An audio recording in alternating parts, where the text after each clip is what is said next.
Hello everyone, welcome to the next session of the videos how to draw what you see. And in this video I will touch a little bit the aspect of how to imitate different surfaces, like for example if you sketch briefly preliminary sketches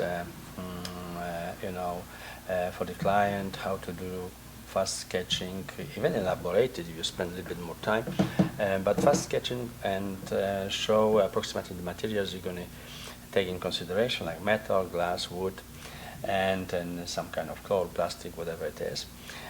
So we're just going to pass, like, the method is the same. I'm going to use crayons, but you can use also markers. It doesn't matter, the principles of the processes of working is the same. It's just a different medium.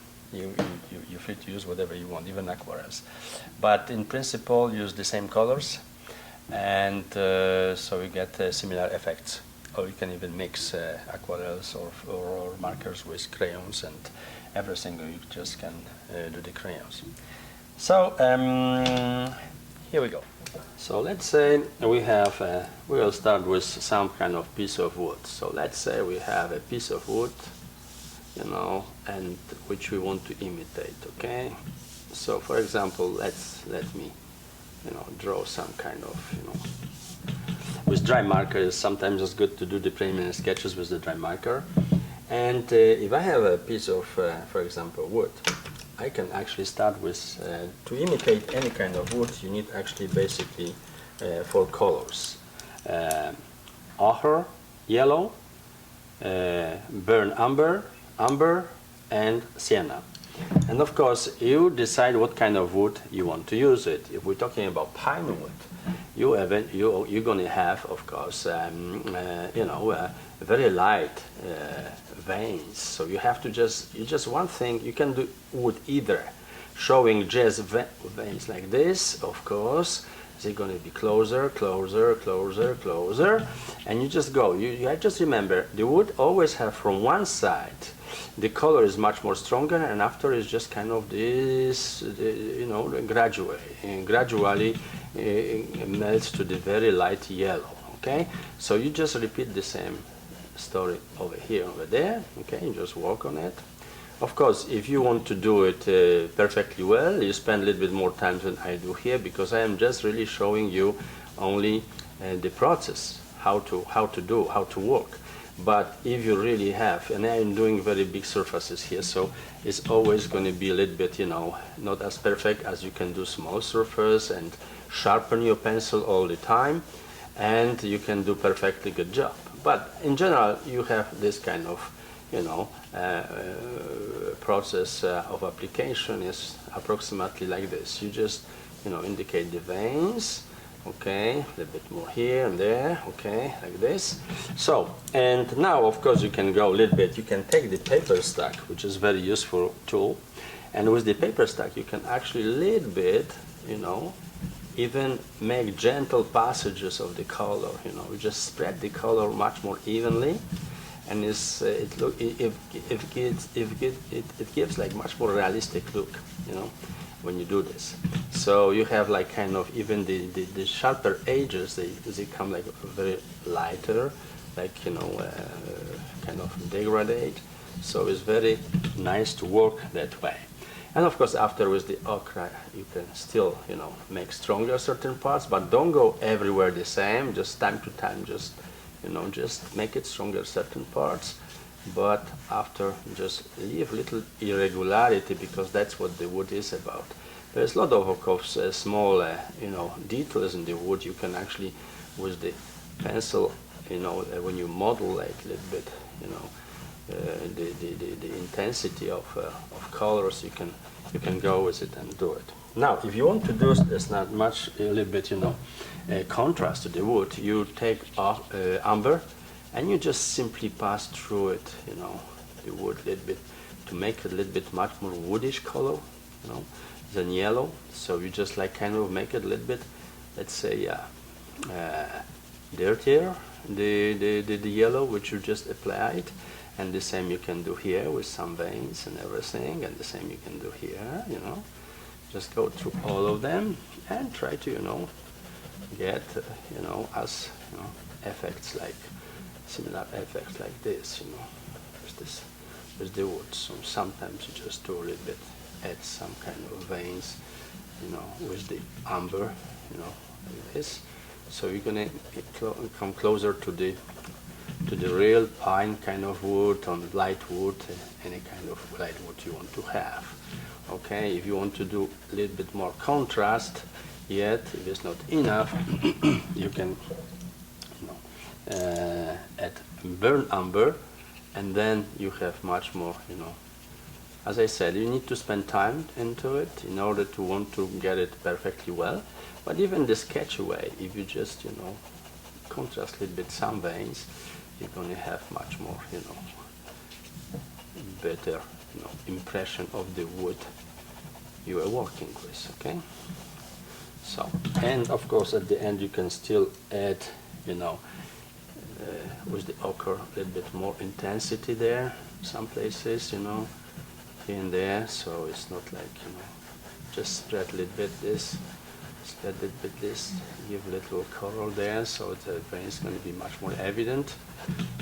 Don't exaggerate with the veins, sometimes just few veins is enough. So here I'm just showing you how to use just the veins, but the other piece of wood I'm going to show you how to really, do much more another style of veins, so you can use it. So of course you can, after with the black, you can give a little bit much more contrast. The lines really need to be something like this, not very much like kind of, just take. They don't even need to connect or something. So and you work a little bit. You can actually take the paper style and work a little bit more with, distribution of this. And you see when I'm pushing a little bit more, the veins gets much more natural, okay, because I see less the traces of the pencil, the crayon, okay. So this is good tool to really, work on it. So let's say you have this kind of, wood. Of course, you can add a little bit more.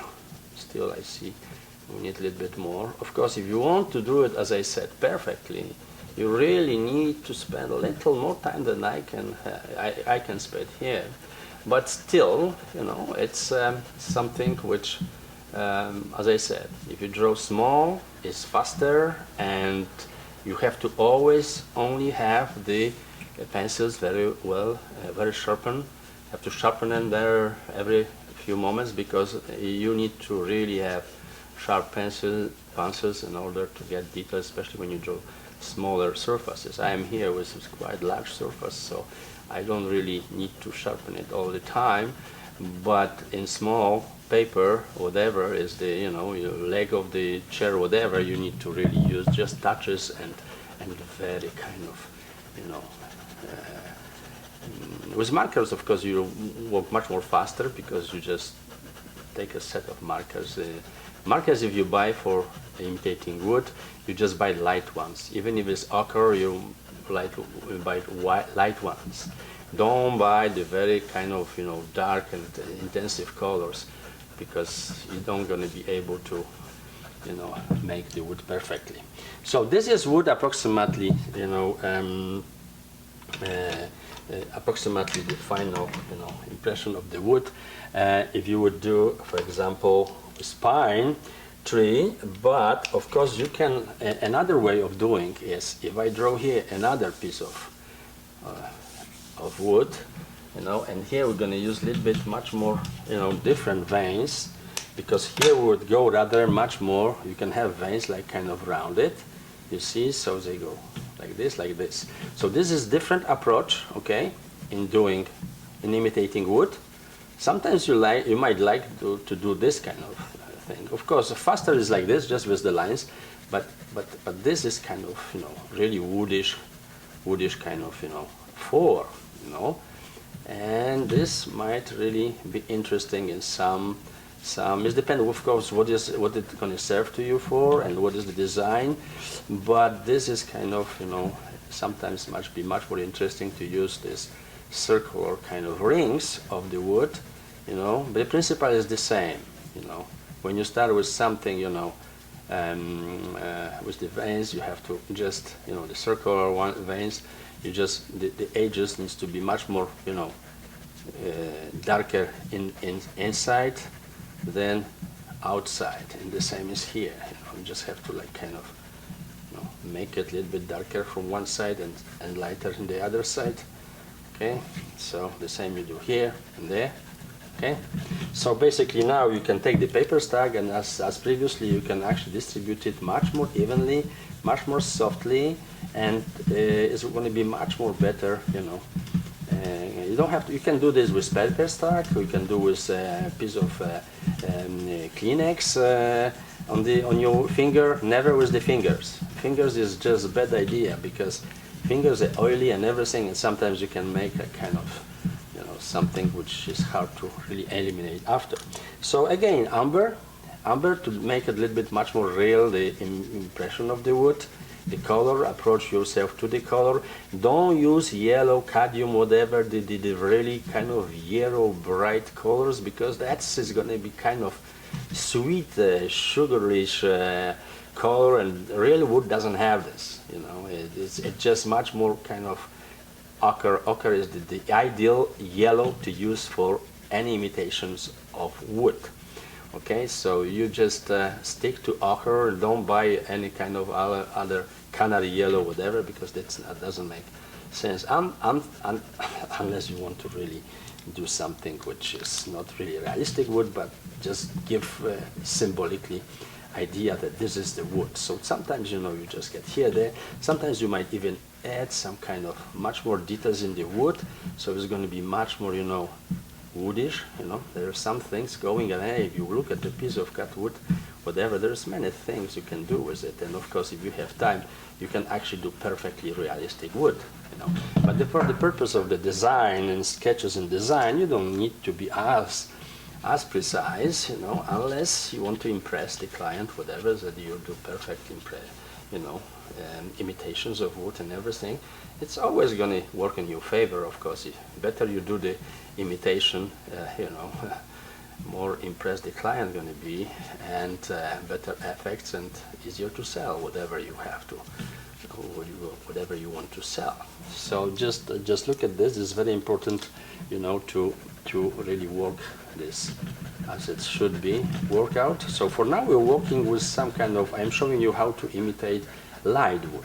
Okay, so it's not like kind of oak or mahogany or something. It's just for now it's just light wood. Okay, so again you return always to the amber and ochre yellow. That's all what you need. Of course, sometimes if you want, you can actually use even eraser to just simply you know, get some more white some places, so you can after really go and erase some parts, give some effect if you want additional, even if the colors you already applied. So you can actually, you know, it's not like when you apply one yellow, you can after erase it, you can work on the surface, make it much more, you know, elaborated and everything. So this is something which you can, you know, practice. The more you practice, better you're going to be in the wood kind of surfaces. Okay, so just remember this. That's something which, you know, use only ochre color, and this is for the light wood.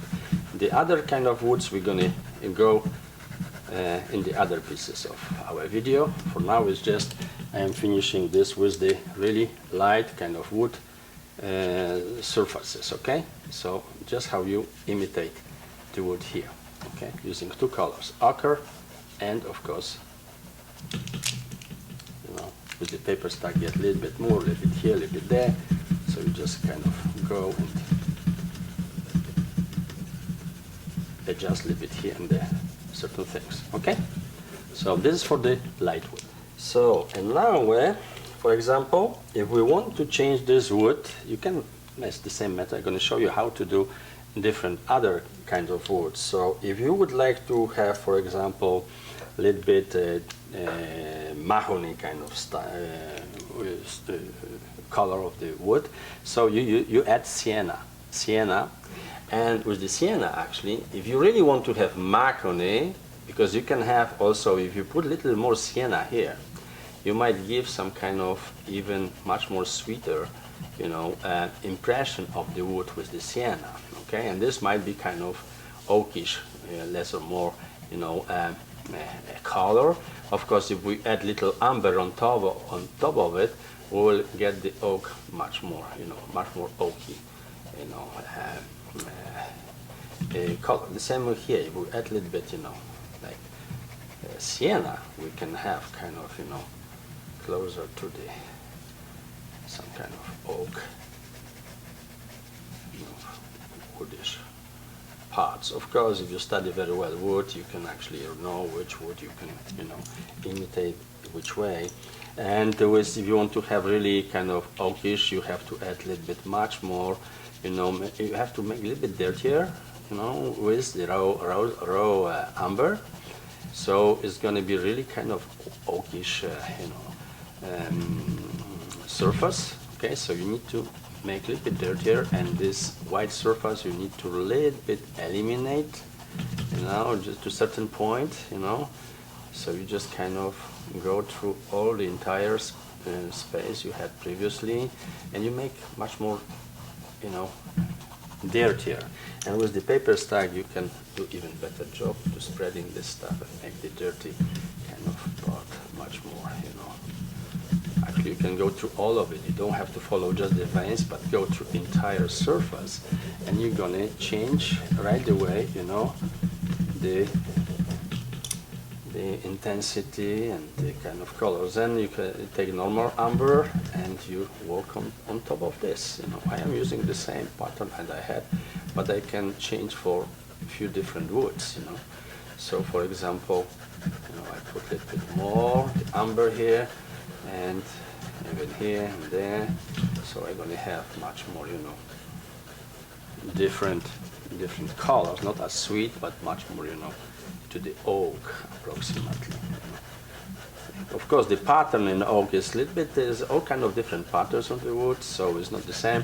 I'm just showing you how you can actually change the colors if eventually you want to try, you know, something different. So the process is getting to the light wood you already know, okay. And if I take now even darker, you know, darker amber, burnt amber is much more darker. So you see, I'm gonna have much more oakish kind of impression of the wood. Of course, if I add a little bit much more amber here, you know, this is going to be much more, you know, dirtier and everything. So the same I go in here, the same I go here, here and there, you know, here and there.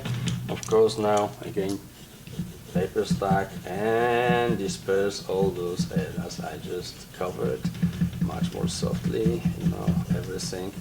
And I'm approaching more and more to the kind of oaky, you know, intensity, not as sweet as the pine wood was, and not so light. Of course, I'm just showing you, again, I'm showing you just the method, how to work the wood.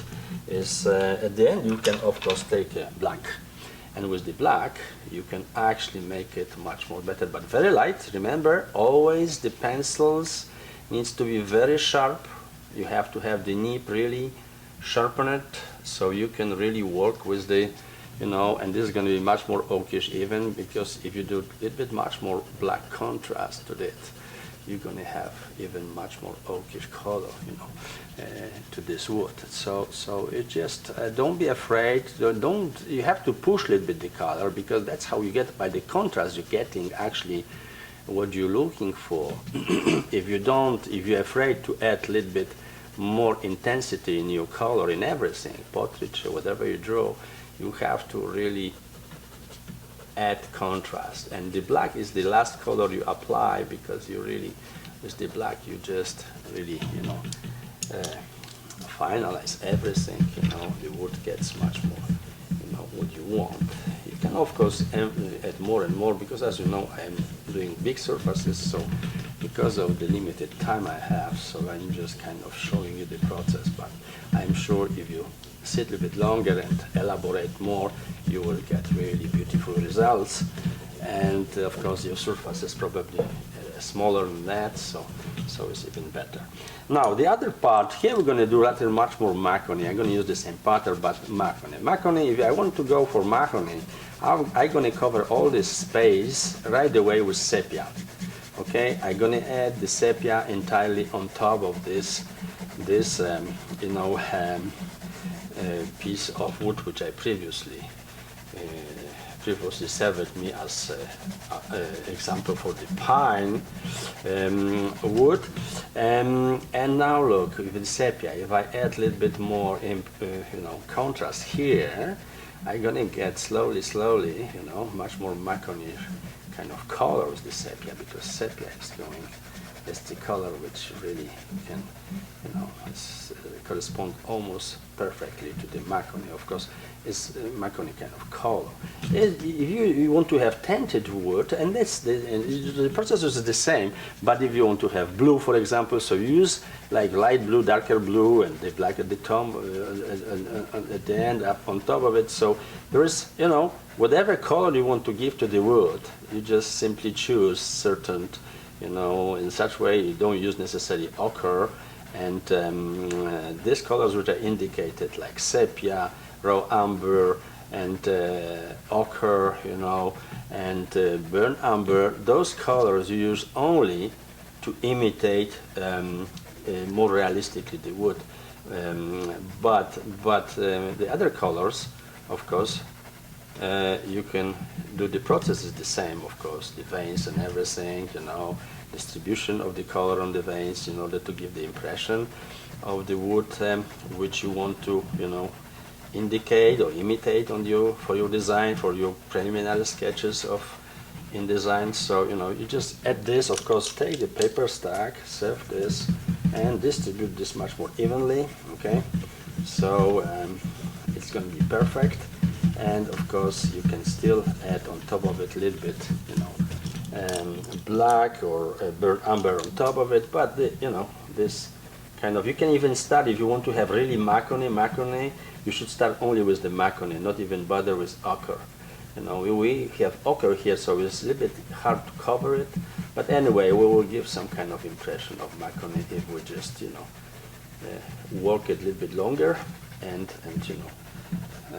apply a little bit much more stronger, the color on top of it, so we can get some kind of mahogany, impression. And then if I take it after the raw amber, burnt amber, is just going to be kind of just emphasize a little bit more the veins and everything, the structure. It's going to be much more stronger, So just basically on sepia you get a little more raw amber, and you're going to have the mahogany much more stronger, the veins and everything. So again, it's a repetitive process, so just remember you have to keep adding and spreading, and again adding, and see what kind of whatever you need. This is a little bit raw here, but my drawings, because as I told you, I have limited time, and those are big surfaces to cover. So basically, in the smaller drawings, you need to be really precise. I'm going to show you later on how to do it a little bit on the normal size of sketches. So you will see. But the process is like this. You get the wood, what you want, such way. Okay. So you just add a little bit here, there. You always make stronger certain parts and everything. So even with the black, at the end, you can use black to get a little bit much more, stronger, contrasted, areas, this wood here and there, to just make a little bit much more stronger impression. And here, of course, you just add the paper stack. You can actually, with the paper stack, you can really go through everything. So you're going to kind of even a little bit the wood, you see the mahogany and the sepia, you're going to spread, and again you can back to the sepia a little bit, and just to make it a little bit, everywhere, the kind of mahogany, color, okay? So that's approximately how you can really play with the, imitations of wood. So, of course, the veins in the mahogany are a little bit different. you know, and everything. But I'm just showing you here the color. Okay, if you really know that you want to use mahogany wood, you use the veins which the mahogany wood has. So you just, you know, that's it. But the process is the same. Okay, so it's approximately that way you play with this. So it would be for the wood approximately, and the mahogany color here you have much more oak.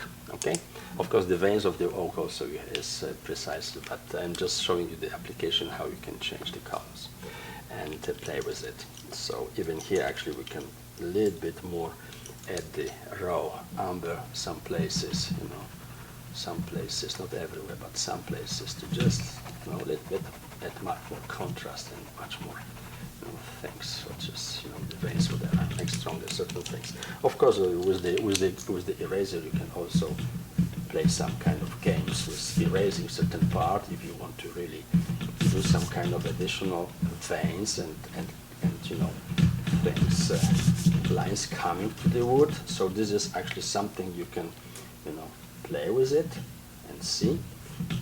More you practice, better you're gonna be in this stuff. So just don't be afraid, just practice aside before you do the design, so you know what you're gonna do. So here's approximately how to imitate the wood.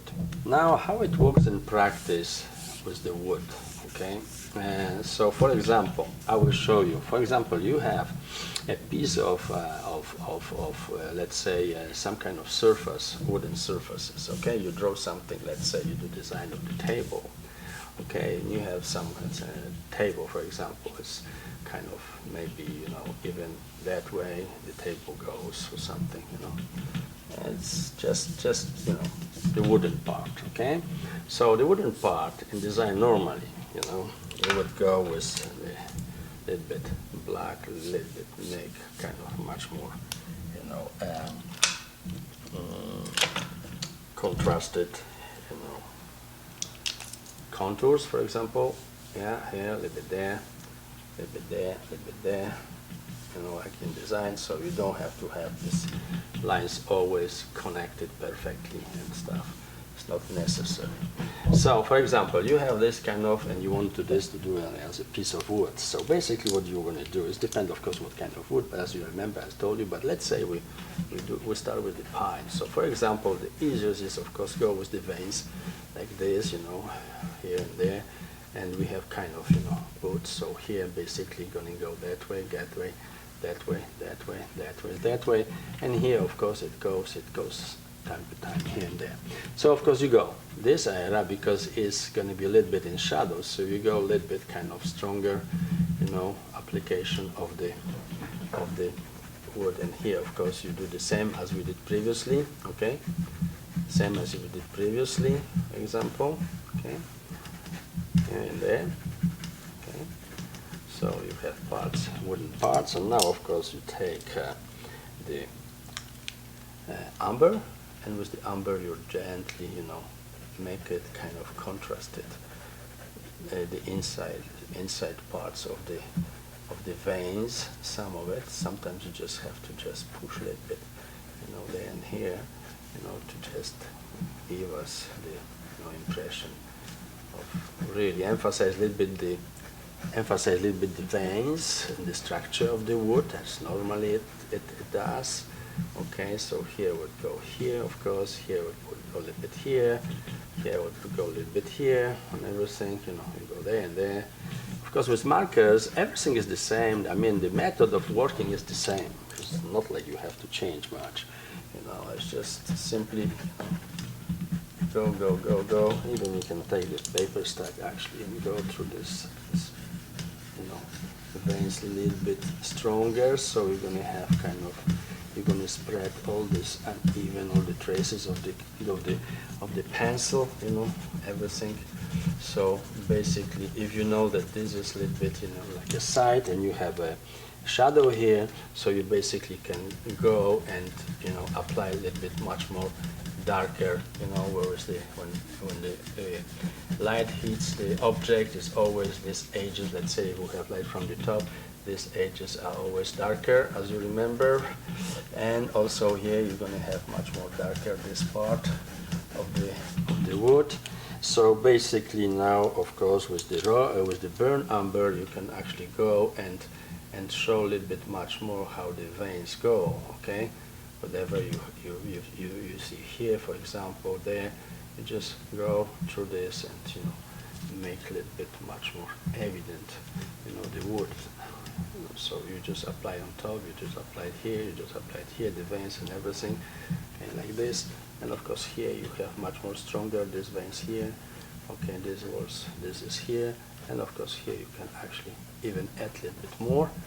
You know, it depends what kind of effect you want to do. Really light pine wood or something, you know, oakish, so you know how to do it. You have to cover more. Anyway, we don't gonna kind of go to the you know, deep in the process. I already showed it to you. It's just simply, you know, how you can work, you know, imitate some, you know, wooden surfaces in your design. So basically here, of course, we would go, if we take now black, okay, so definitely we have to do some kind of, you know, here, you know, some kind of, to get the form of this piece of the wood much more stronger. You add a little bit black, whatever, and you have much more stronger, you know, thing. Of course, after the wooden parts, you know, you just make it stronger, the veins and everything, you know, as you go along, because that's how it happens. Of course, you can add a little bit stronger some parts of the veins, so it gives you like kind of much more realistic, you know, wooden, you know, surface, whatever it is, okay, whatever you're planning to do.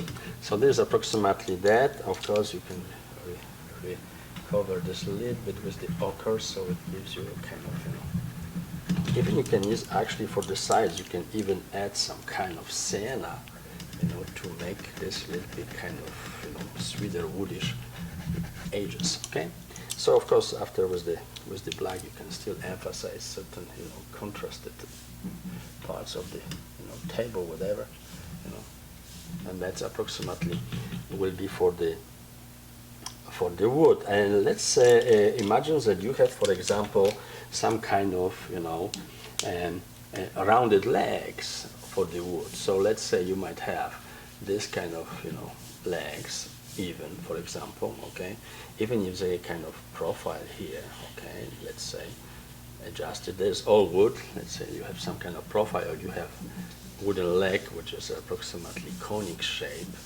okay, conic shape, for example. So in this kind of surfaces, if you work with the wood, of course, you know, if you want to have marconi, you know, so you go right away directly, you know, just leave always the core shadow is very important, as you know.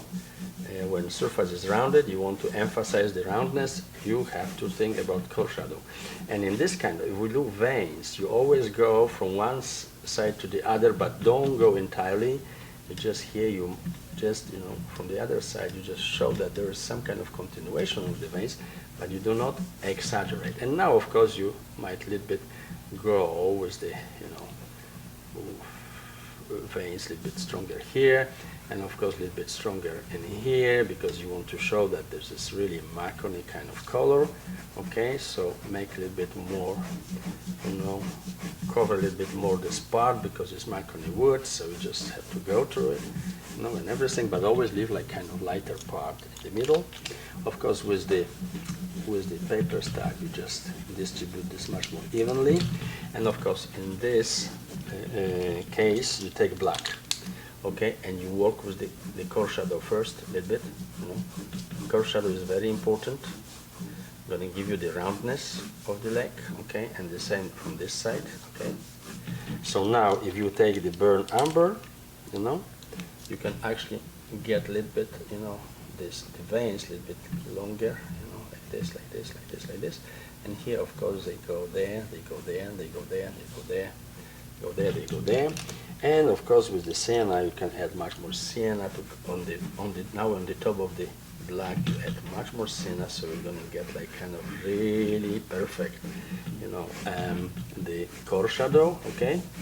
A little bit thinner here. Of course, you can work out the veins and everything of the wood. And you can do it, of course, a little bit with the black, you know, to show, but just in this, on the edges, on the sides, okay? Don't go too far. And of course, with the black after the end, you know, if you add a little bit much more contrasted lines in the black here and there, you can have actually, you know, kind of woodish leg. Of course, as you know, I explained you already this. If you work like much more elaborated way on your smaller sizes and everything on your paper, you can really get perfect thing. So, for example, let's imagine this leg is rather much more pineish, kind of, or whatever, you know, size. So you go with this, you like this, you know. And here, of course, you continue the wood, and the same here is going to be rounded kind of shapes. And of course, with the raw umber, you emphasize a little bit, you know, the edges, okay? The edges, because it's the same thing. You have to a little bit think about the core shadow, because that's what's going to give us the impression of roundness, okay?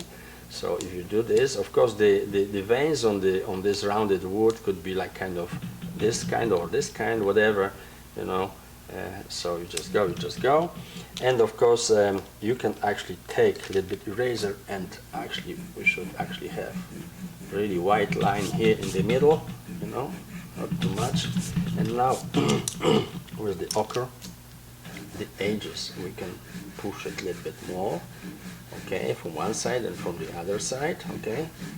Little more the color, you have to push it. And the same you do here is going to be a little bit in shadow, and here of course you're also going to have kind of, you know, core shadow. So let's go with the veins now, you know. Also from this side you make it stronger, here and there. And of course you can go after with the umber and make them a little bit much more, you know, evident here and there, and here and there, and even here, you know, the passage of the veins and everything. And of course, now you can, even the edges, the core shadow here, for example, make the roundness much more evident. You're going to do the core shadow as well, here and there, okay? Because those are rounded spaces, and also here is horizontal, you have to look for the core shadow, okay?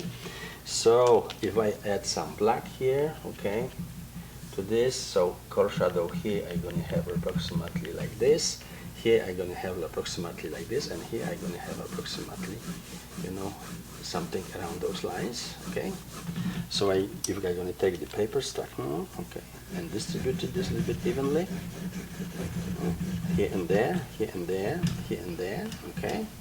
So, and on top, of course, I can use a little bit much more like umber, okay? Much more like umber. Okay, here, there, there, and there, and there, and there. So with the black, you can actually emphasize the veins a little bit here and there as they go. From the other side also, just gently, okay, gently here, and there. And of course, with the final touch of the, like if you take the marker, if you go with the, you know, much more contrasted line of the, you know, and here, for example, you emphasize that this is kind of form like this you have of the leg, okay, here and there. So it would be okay. Well, we could add a little bit much more umber, you know, to this leg here and there, make it stronger, the veins from one side, okay, the other you can just gently, little, always leave kind of, you know, yeah, and the same you do here, you know, you just go with the shadow, you can actually add a little bit shadow and everything, and this is kind of like, you know, because it's rounded, you just emphasize this part as rounded. You can add a little bit kind of, you know, even if you want sepia on top of it to make it a little bit sweeter, and the veins here, and whatever is there. So you just don't go with the veins like through everything, just leave a little bit, you know, the middle place. Okay. Sometimes, of course, with this, you can, with the eraser, you can actually kind of go through this you know, a core shadow, you know, and make kind of, you know, effects of the wooden, you know, veins coming through it. Okay, so even here, after you know, take it, even here, you know, you can go to this certain parts and just make additional effects on the surface. So that's how approximately you should, you know, play with it. Okay, add a little bit black, a little bit here to just make the veins much more evident. You have to add a little bit maybe black somewhere, you know, just from one side, not everywhere, just from one side. And the same you can do here with the core shadow. You can have the veins a little bit darker, you know, much more evident, you know, and everything. So that would be how you could use, you know, different forms and everything, and imitate the wood a little bit. So now a little bit how we work, how we imitate a little bit kind of metal pieces. For example, if you have kind of, you know, pipes, for example, going, for example, a little bit like this, a little bit maybe like this, you know, all kind of roundness of the, you know, forms.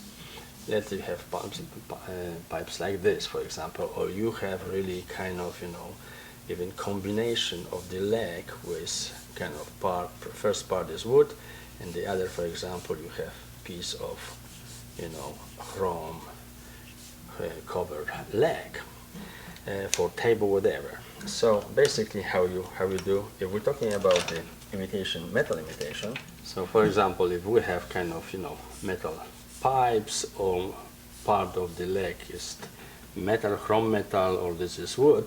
So basically, of course, if we're talking about metal, the best imitation for imitations of metal, you always use like gray, cerulean blue, or kind of vermilion, you know, green, and of course black. So how we proceed? This depends. We can go only with gray, for example. Okay, but you always have to, if you want something to give impression of something that is rounded, you think about the core shadow, okay? And if the return, of course, the core shadow will also change a little bit, and look where we're gonna go. We're gonna go on the other side now, okay?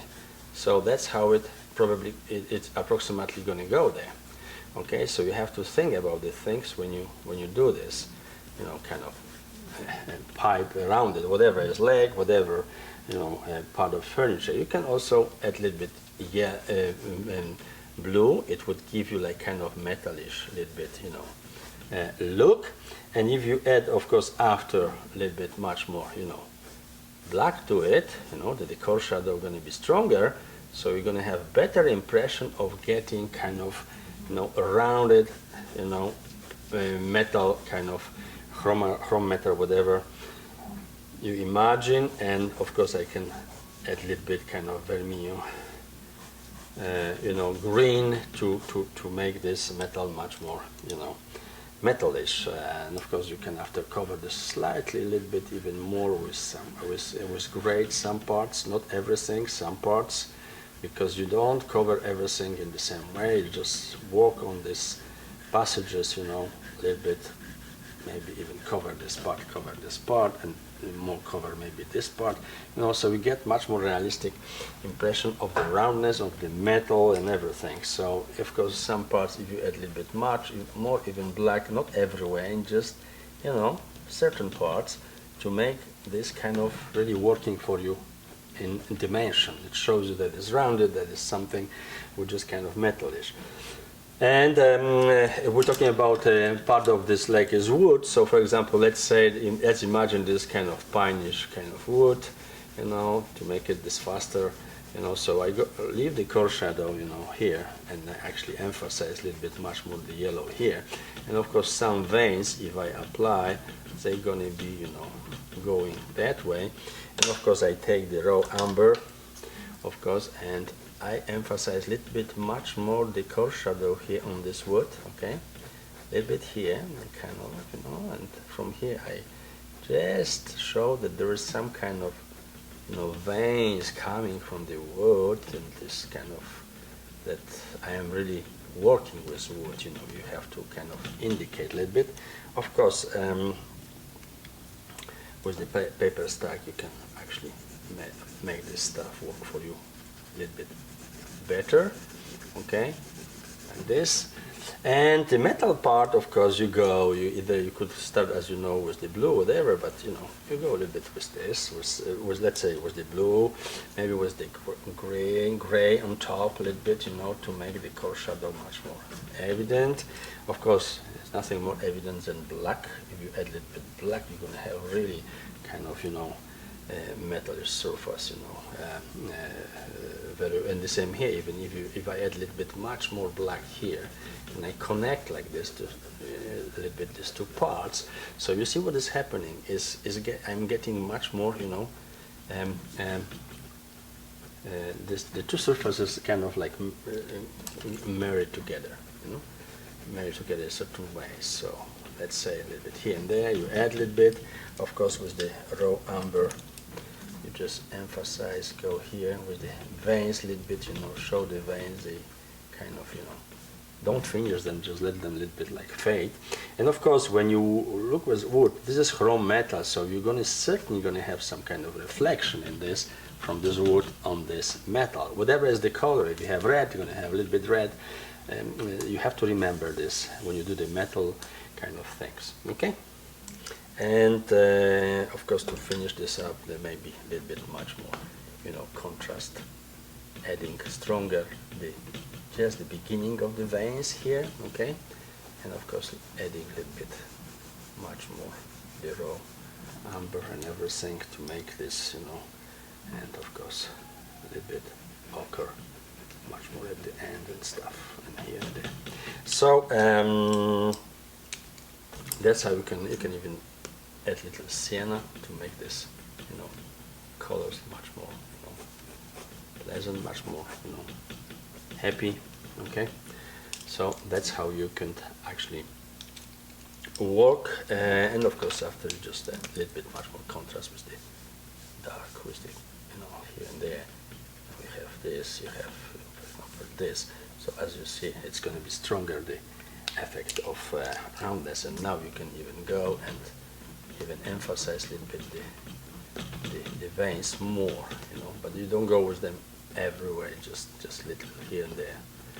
That's the way to work on it. So let's draw, for example, a combination of metal, wood, and maybe some glass regarding the transparency. So for example, let's say I would draw just very simple some kind of chair, which, you know, it would be here rounded, for example.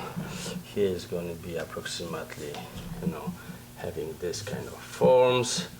And of course, according to perspective, I have to go somewhere like this.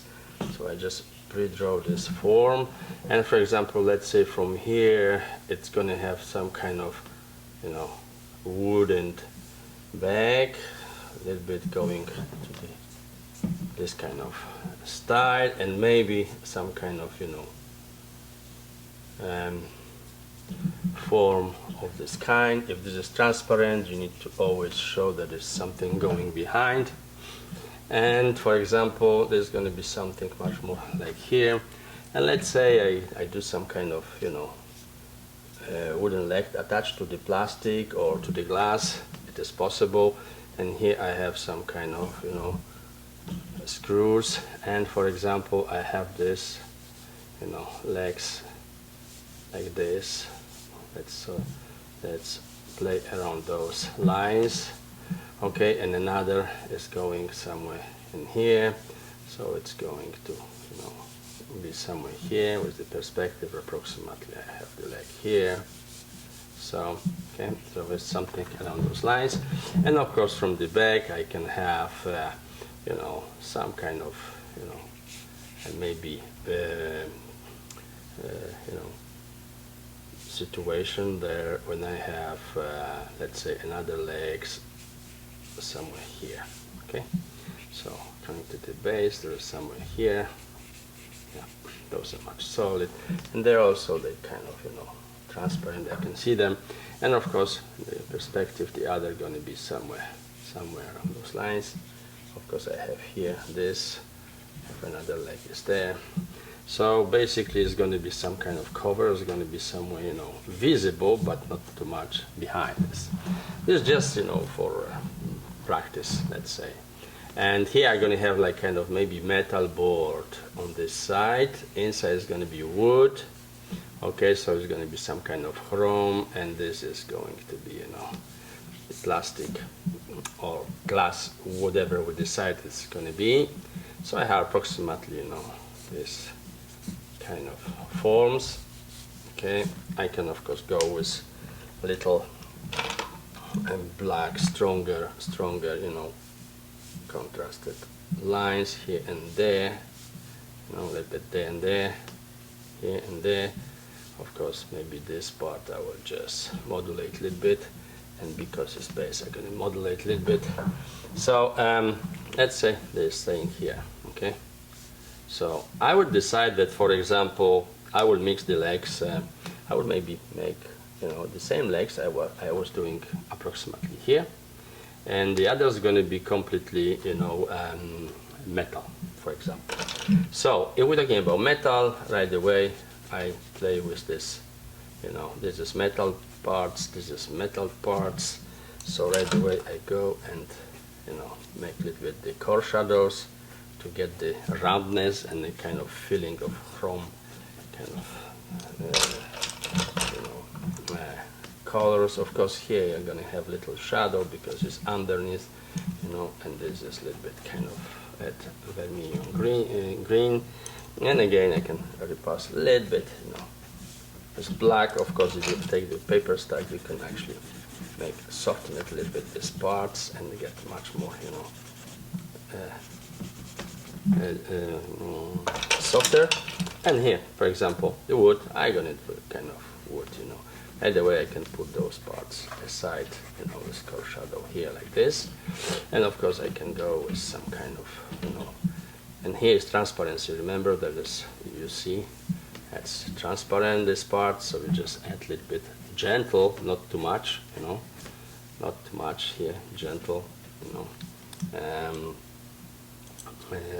This is actually metal, so I should go with, you know, a little bit much more the blue, cerulean blue stuff for the core shadows and everything.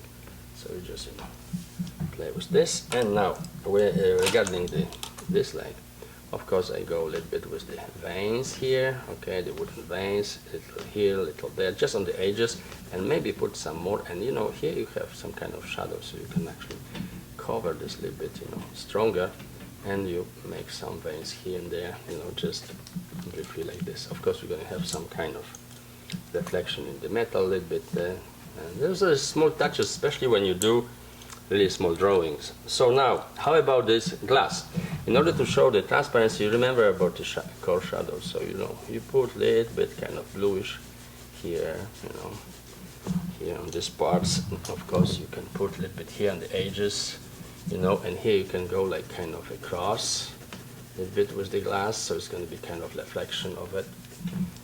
You're going to get some kind of reflection and impression of reflection and everything, and add a little bit of vermilion green on top of it, a little bit here, you know, a little bit whenever you have those, you know, and of course now with the black. Okay, with the black, just be careful, don't exaggerate, just a little, you know, you put little, and the same you do here a little bit, you know, to emphasize a little bit the you know, reflections and everything, you know, the edge of the glass and everything. So this would give you some kind of course, with the paper stack, if you just soften this much more, you know, this passage is going to become much more, you know, realistic in the sense of, you know, impression of realistic kind of, you know, reflections in the glass. And of course, you remember the I suppose I suggested to you, you know, to use some kind of eraser time to time. So now with the eraser, of course, you can actually get a little bit more, you see, reflections like this. You can erase some parts, you know, to get much more gloss and kind of really, you know, even some places here, for example, even here you can go with a little bit kind of some kind of line you know, and stuff. So that is, you know, here get that kind of additional feeling of the transparency in the glass. You know, you can add some more black, a little bit, some places, you know, to get this is kind of, you know, some places, not everywhere, not each of them.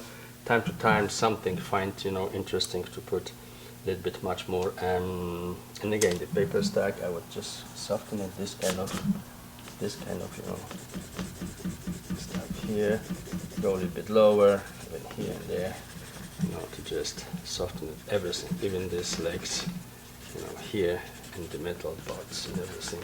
I could add a little bit much more black here, for example, to just, you know, this kind of shadowing part there. And of course, I'm gonna go with the black here because this is supposed to be actually chrome, not wood.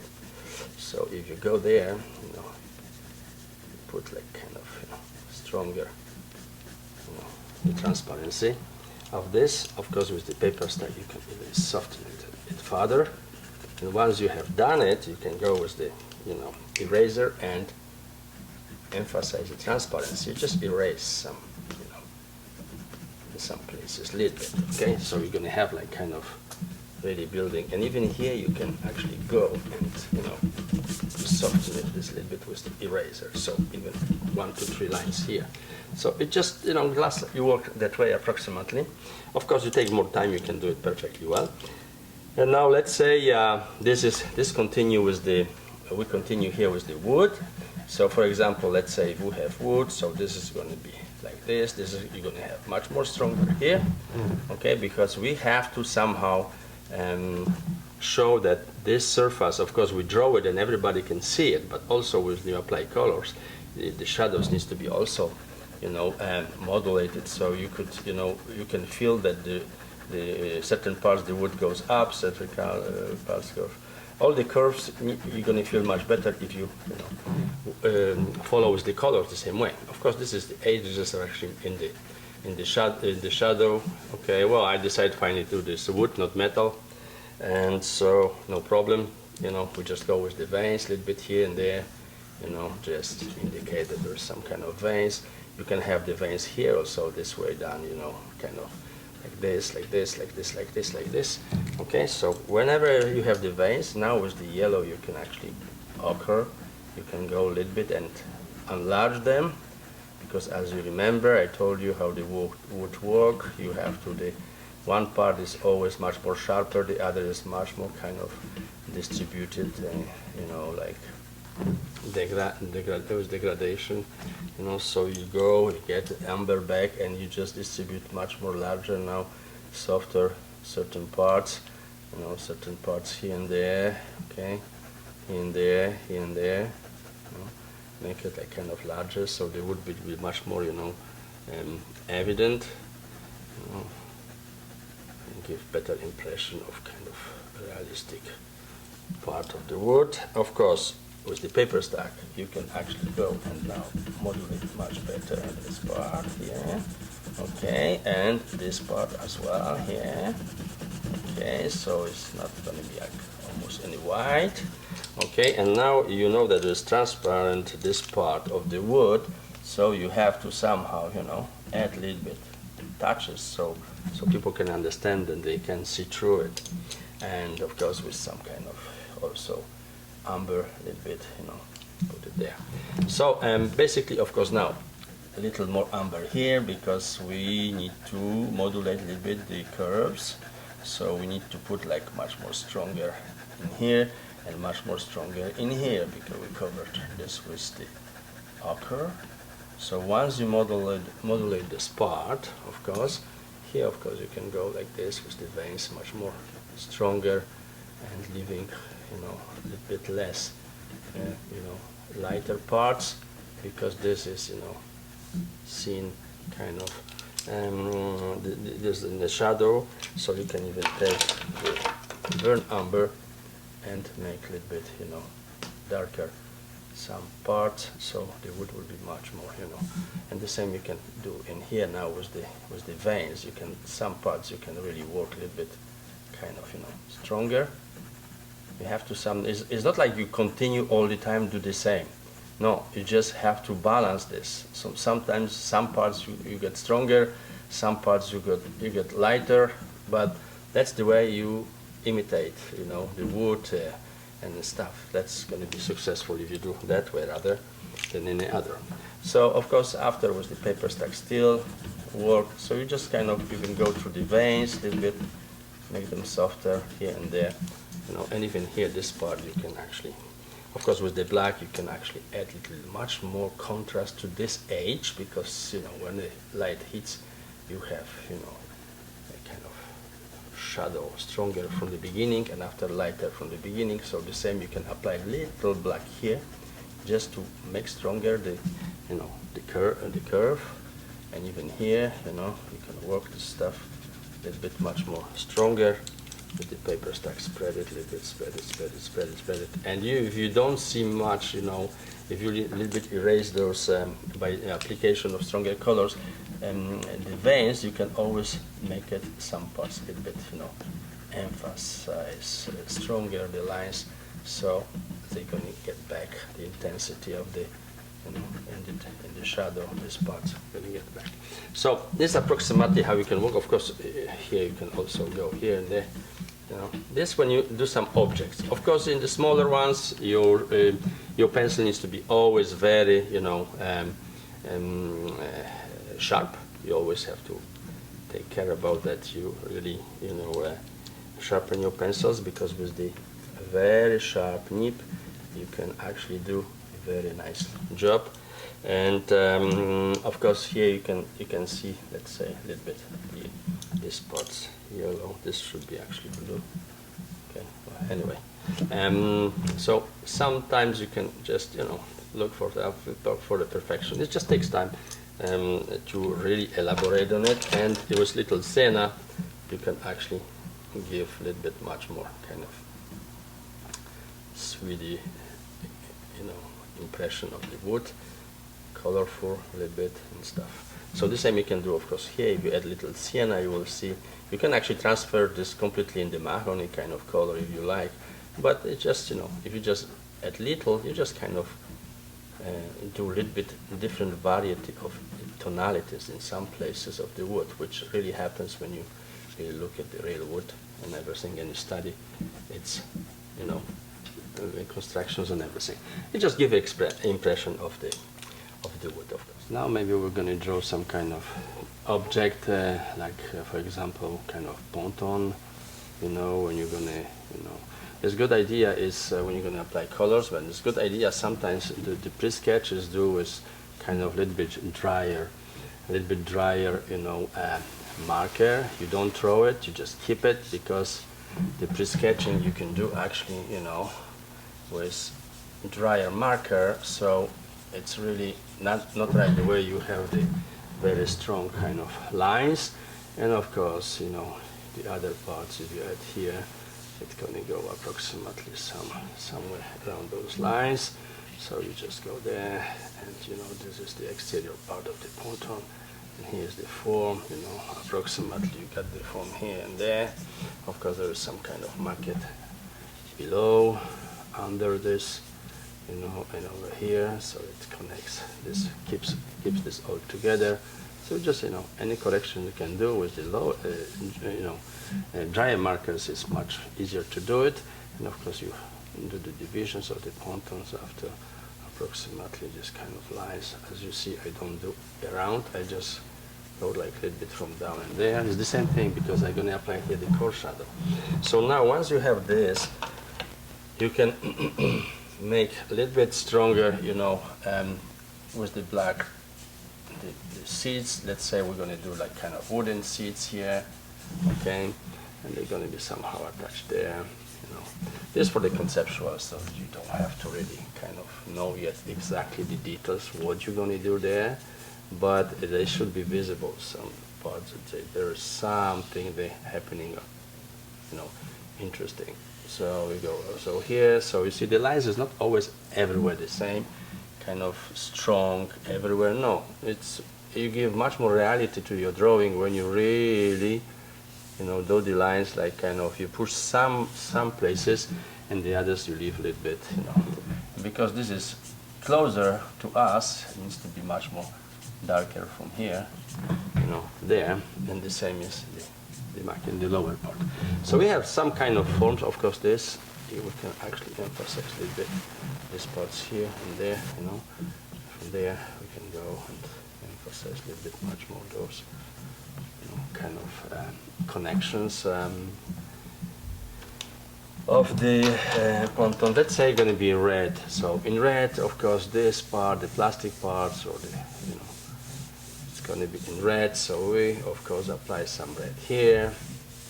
Okay, like this, fast. Okay, as I said, with the markers, it's the same story.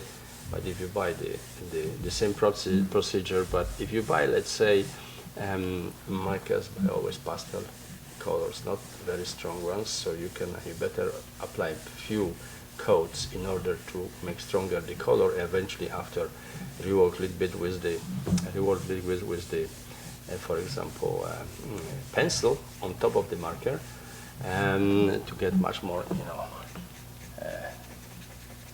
much more realistic kind of impression of the form.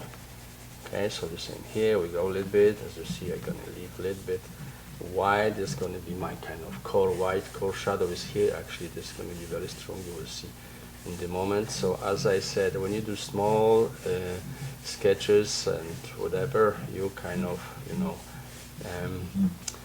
do faster and much more perfectly. Here I am working on big surfaces. If I want to do it this perfectly, it would take me much more time than I have for this video to make. So I'm just basically showing you the procedure. Just repeat already a few times this, you know, so you just understand how you should work. So now, when you have this, of course, with the paper stack, you can always make it better, you know, much more softer, everything. You can eliminate some lines and everything. You take your time. You can do it beautifully, really. But the way you're going to proceed is going to be the same as I do here. Okay, so constantly one on top of the other. So now, of course, now we can use our beautiful black to make a little bit more the core shadow, you know, evident, and the form itself much more evident, you know. You can, of course, use sepia here. If you use sepia, it's going to be much more, you know, for example, if we're going to use sepia, see, we're going to keep in the same tonality, less or more, reddish kind of, okay? It's not necessary, but you can use sepia as well to make the core shadow here. The same you're going to do here, you know, it needs to be much more darker, this part, and this part, and a little bit the outside part, and a little bit the outside part, a little bit like this. Okay, so again, you can apply again a little bit stronger red on top of it. So just go like on top of the other, and of course, further you go to the down, you of course make this intensity less stronger here, only in this part, because the core shadow really, this is important because this is actually building our shape. It shows us that that's really some kind of roundness, shapes in this, you know, form, which we have it here. So of course, this is going to be the stronger one, and after it's going to be kind of degrading towards the surface, rounded surface. So again, you know, I work a little bit stronger these lines because the core shadow is really something which shows really, you know, emphasize really the roundness and everything. Okay, here the core shadow is very important. Okay, and now of course with the eraser you can actually go and little, you know, make kind of lighter parts here where the roundness is. You can erase some parts. It's either that way, because if you do actually a small drawing on very sharp pencils and everything, you can actually cover the colors and leave the white there right away. Okay, you don't repeat this stuff what I do now with the eraser, but it's up to you. It actually gives natural, like, kind of dimensionality here. Adds, if you erase a little bit and you put a little bit white there, more white, you know, it's at least at the beginning of this, in the core shadow, you see it gets kind of these structures like from parts. So now we're going to do a little bit fast the wood. So the wood, of course, let's say we use, you know, kind of pineish wood. And anyway, most woods in those kind of boats, you know, they're kind of, you know, pine, oak, whatever. Some of them especially water resistant and everything, so they really last long. It depends. But anyway, just talk about really, you know, I'm making here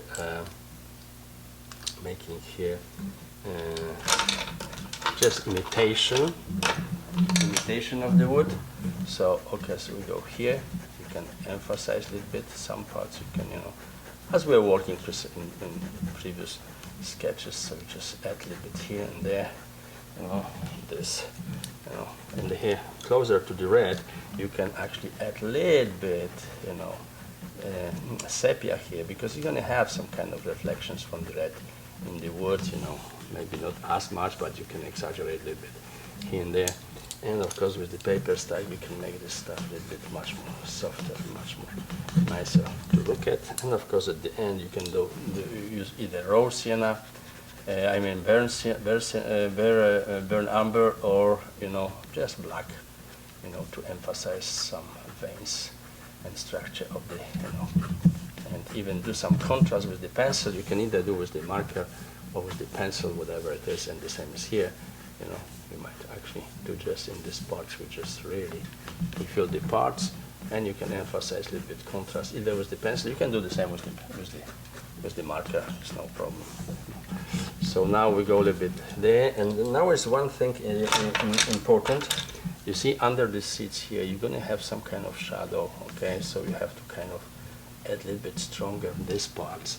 And let's say we're going to do, for example, this part, we're going to do kind of transparent black maquette, so you can walk and you can see water through it. This kind of light, pontonish kind of things. And now, of course, with the black, you can do some kind of, you know, imitating a little bit the net, how it goes, you know, there and there, and you can do it the other way, here and there, okay, here, there, there, okay. And now, of course, there's the shadow will follow here, so you have to kind of, to add dimensionality to this form, you need to, you know, kind of make it stronger here, the shadow, okay, under the wooden parts.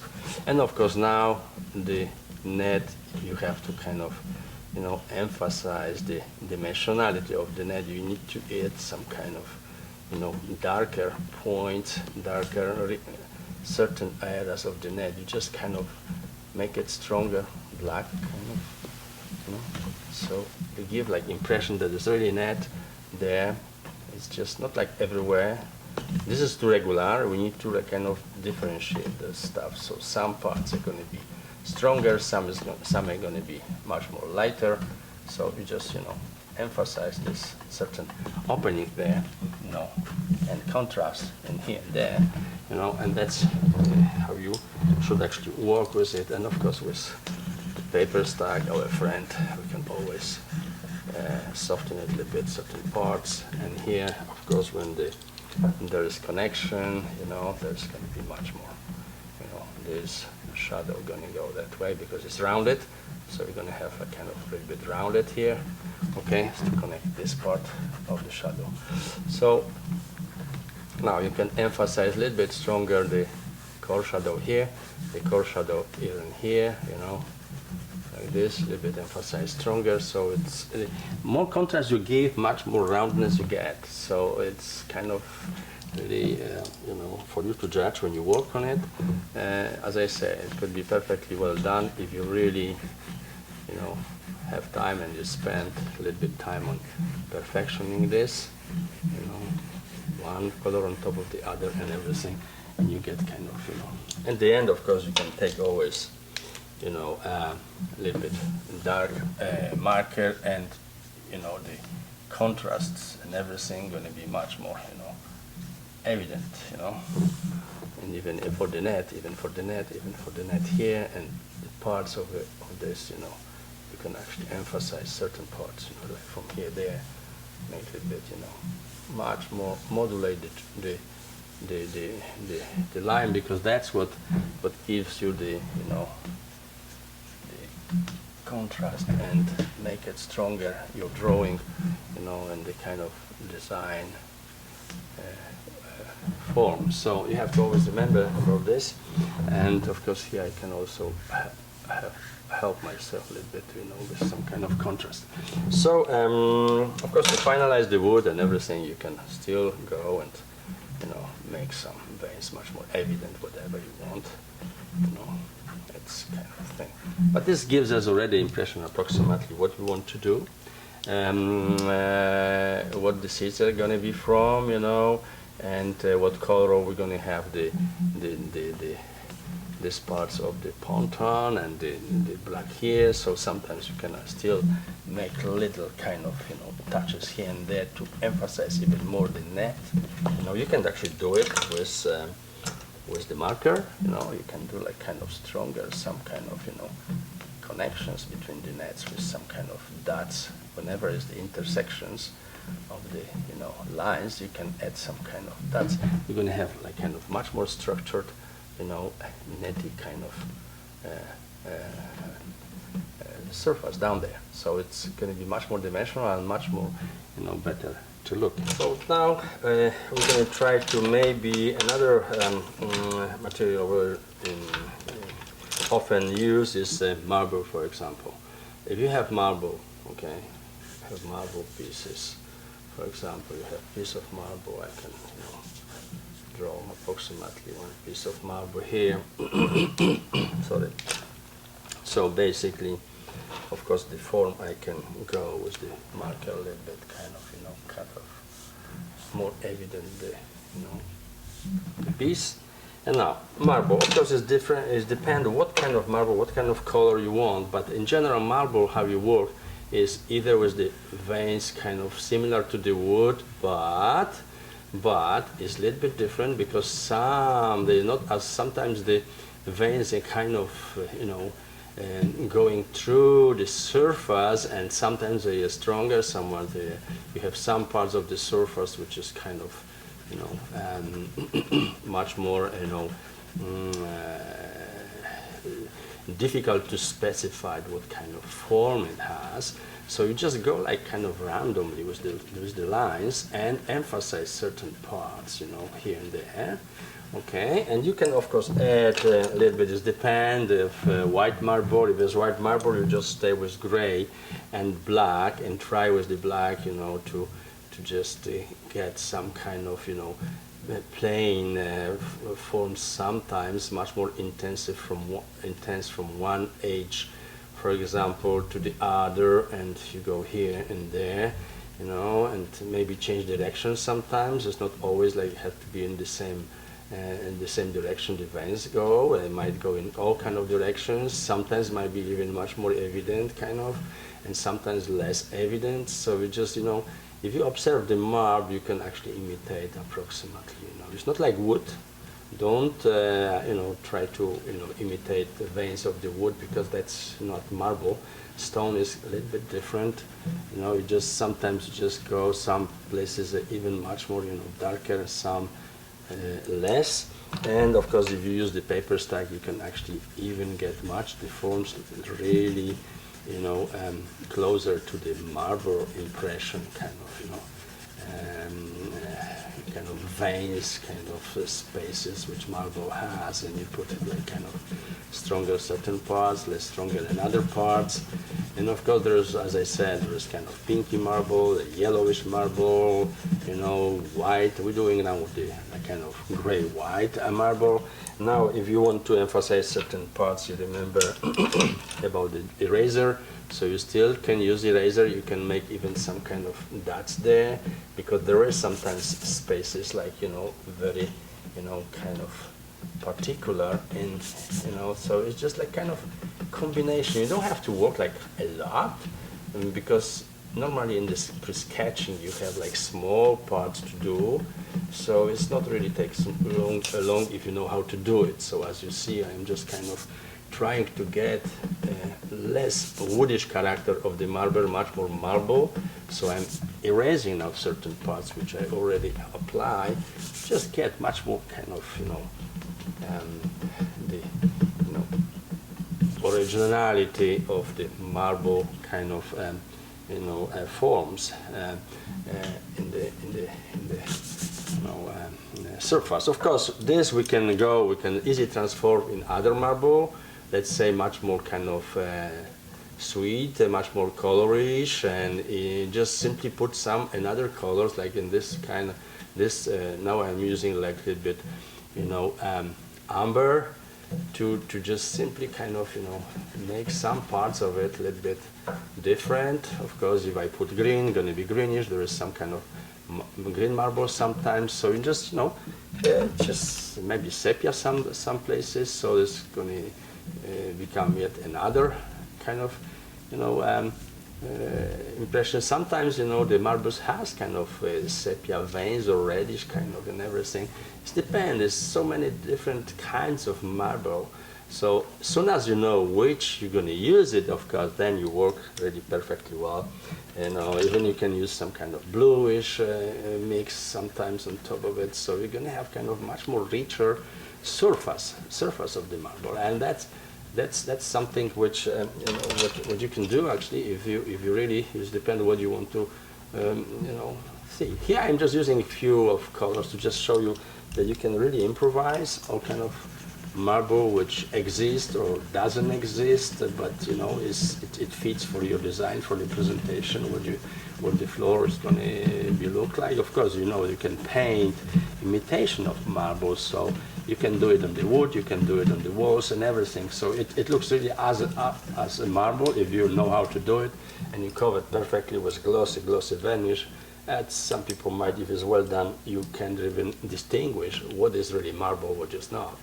So of course from far away, because closer up you might you might actually find out much more easier that this is not really real marble or something. So you work this kind of veins, whatever, and after of course you can use still the eraser and do some additional effects here and there, to make the marble much more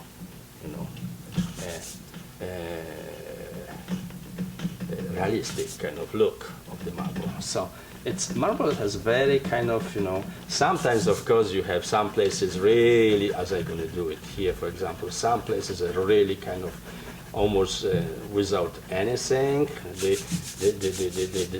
You see some stuff through it, but not very much, so it's just really light. Of course, if your intention is to do this kind of marble, so you don't have to do this what I have done, because I am just going through the different processes to just show you how you can actually imitate different marbles based on the same kind of whatever you have started to do it based on the same drawing. So I don't draw like every piece separately.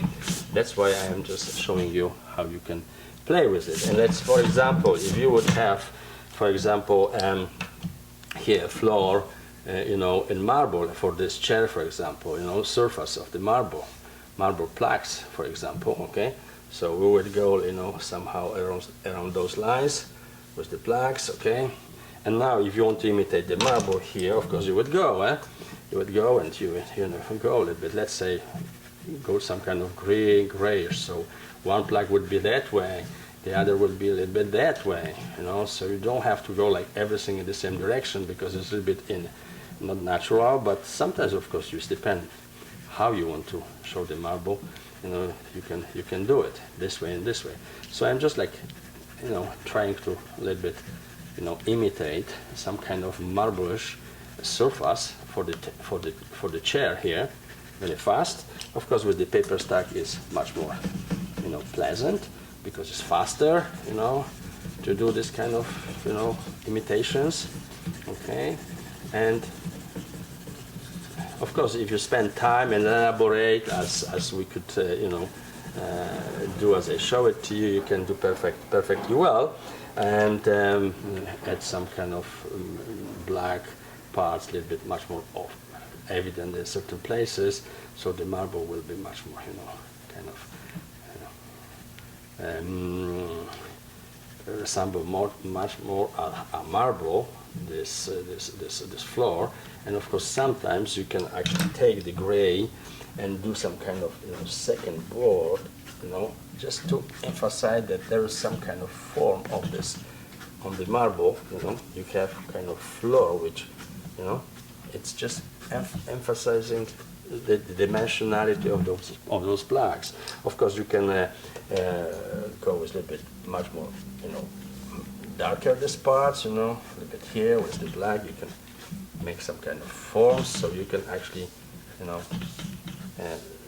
show that you think in dimension, that the plaque is going to be a little bit kind of dimensional.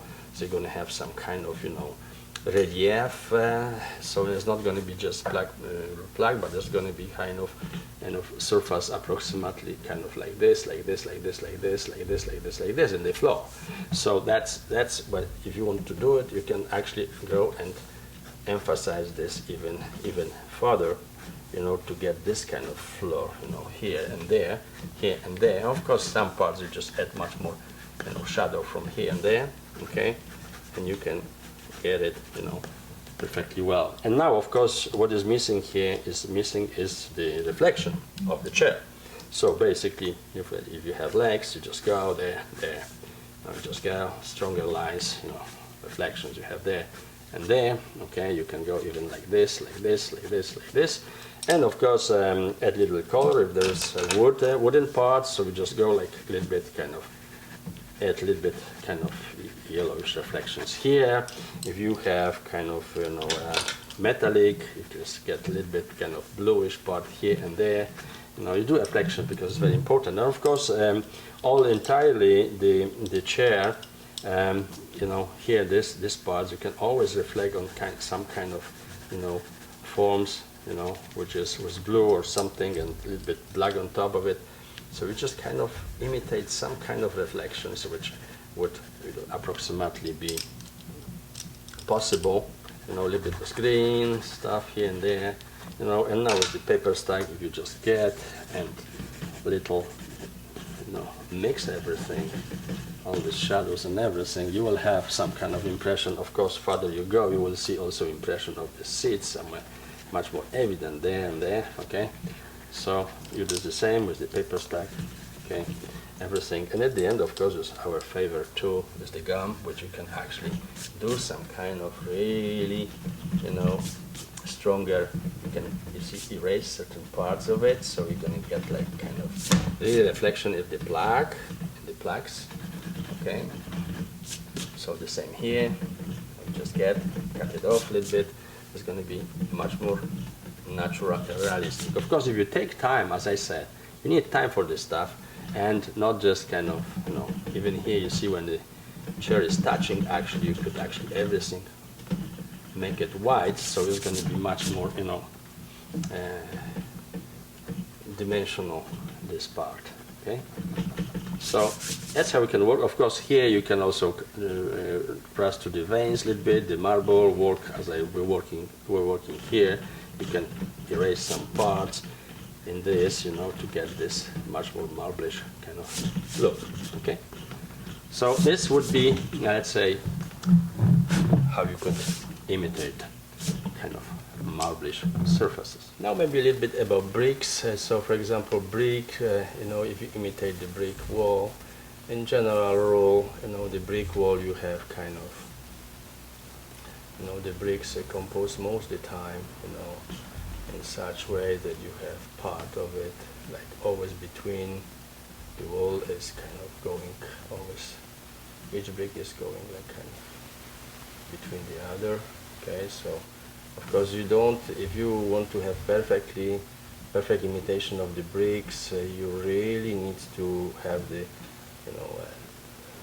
shape of the bricks not necessarily perfectly straight, okay? The real brick is really, a little bit rough, and the edges and everything. So basically, if you draw the brick and you want to have kind of, much more realistic impression of it, so you basically, of course, you're going to do some shapes. I will show you approximately how to work. Of course, you can, if you have time, you can do much more elaborated drawings. So basically, you just go like kind of, very kind of little bit uneven surfaces, and you always work two sides stronger than the other two sides. So right away, you build kind of dimensionality, okay, and it's very kind of uneven a little bit, okay, here and there, okay, here and there, for example, here and there, and very kind of uneven surface, for the bricks. So basically, we go like this from here and there, there, there, and there, approximately there and there. Now with the gray, of course, you can make some kind of shadows, and the shadows also going to be kind of from one side, because you're just telling me that the light is some kind of from this direction. Of course, you can change the direction of the light, whatever, but this kind of, parts, the space between the bricks, you need to kind of make dimensional, and the bricks is always going to give you some kind of shadow there, okay? So you have to really, emphasize these parts. Like, it's not everything is white, it's all grayish. It's just kind of a little bit dimensions happening there, okay, in the brick wall. So, of course, for the brick, if you want to have really traditional brick, like kind of sepia, you're going to use kind of sepia, color. So basically, in the beginning, you just go like kind of, very, randomly with kind of forms. You would give you the brick, much more kind of a rough character of the brick, okay? So some parts, as you observe, is going to be kind of, much more pronounced, the others a little bit less. Of course, if you can right away color everything like kind of in light sepia, because that's what the color of the real bricks you're going to get. Of course, if it's brownish brick, if it's white brick, so it depends which kind of color you want to use in your design. But anyway, so now, you go a little bit and you make certain parts a little bit much more kind of pronounced, you just look a little bit for the form of the brick, and sometimes you just go to it, and some places, you just go there, and the edges, of course, sometimes you make much more, stronger, and some kind of, you imitate the brick kind of forms and colors, intensity of colors on the brick and everything. You can have it here and there. Some parts might be a little bit much more like this. Of course, this you can do just briefly like this, and after with the paper stack, you're going to kind of, you can do it manually. You don't need the paper stack, but just manually, it's going to take you so much time. And that, unless you want to do it, you're ambitious, if you want everything to be manual, not using any kind of tools, you can do it. In all these things, you can actually use paper stack. I mean, not use the paper stack and just do manual. Everything is possible, and you can have the same job as with the paper stack. It's just that it takes much more, first of all, you have to know how to do it, you have to train yourself, and it takes time and everything. The paper stack, actually, even if you're not very strong in drawing, you can still, help yourself to have certain interesting, effects,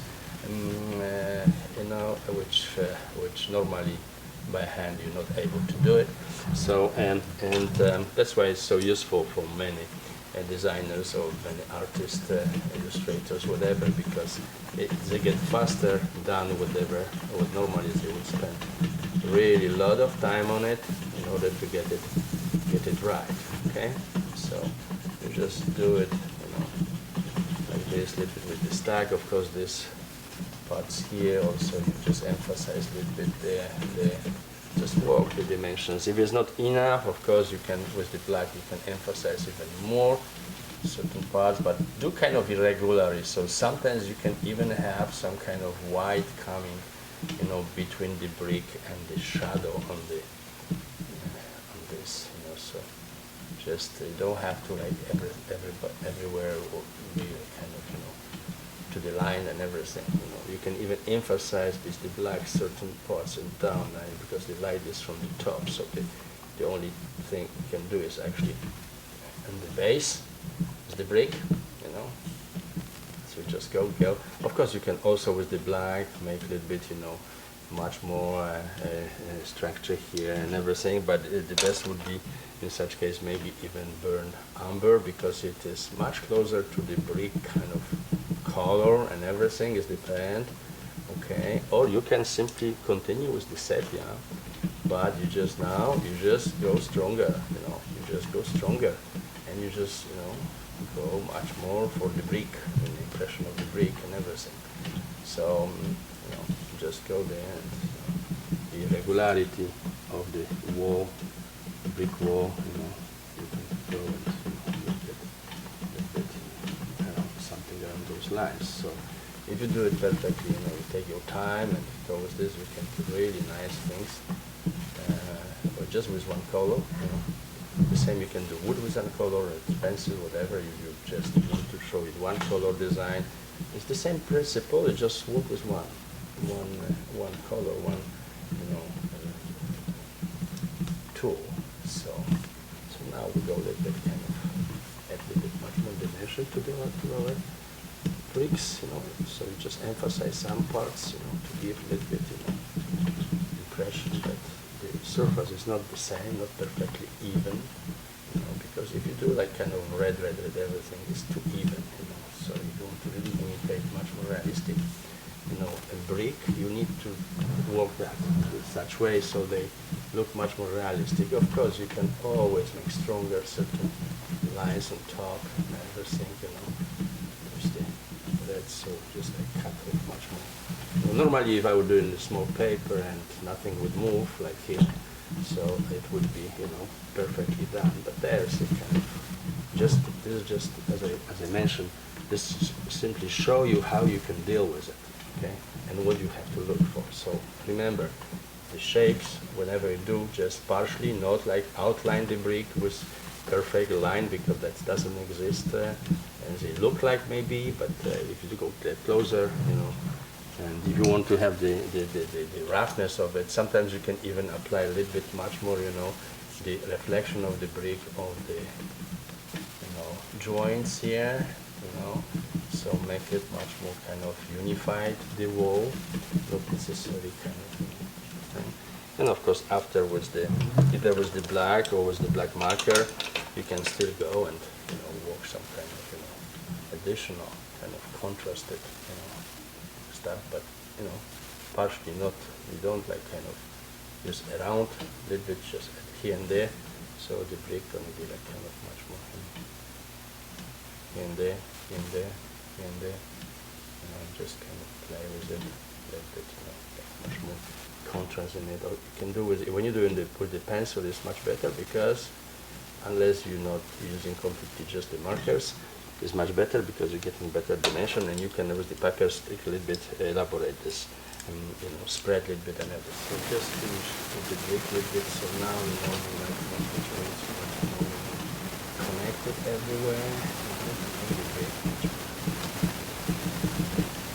So as I said, you just go accordingly.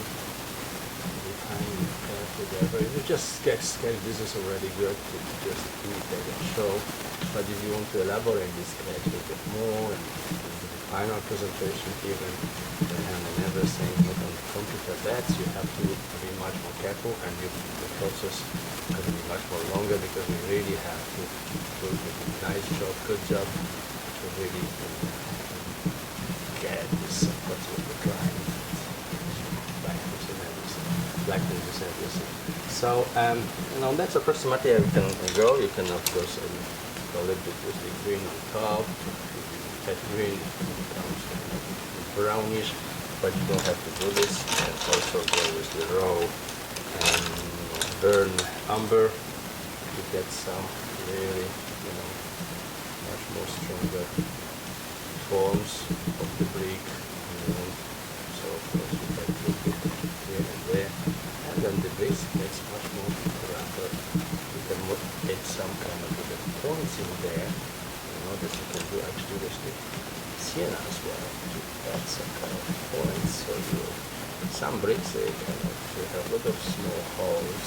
The surface is composed of both small holes, so you can actually get this, do this, so you can get that still right. Take the time to do it. You can do it because sometimes you can do actually this thin marker. It's faster, more evident, more contrasted. So that's approximately how you can make it work for you. Another thing is, let's say, do some kind of stone wall. So stone wall approximately apply, it depends, it could be not exactly like this, but let's say the most common is like this. But whatever the stone wall is, it's just only about imitate approximately the stone, because you can have stones really with much more, shapes like this.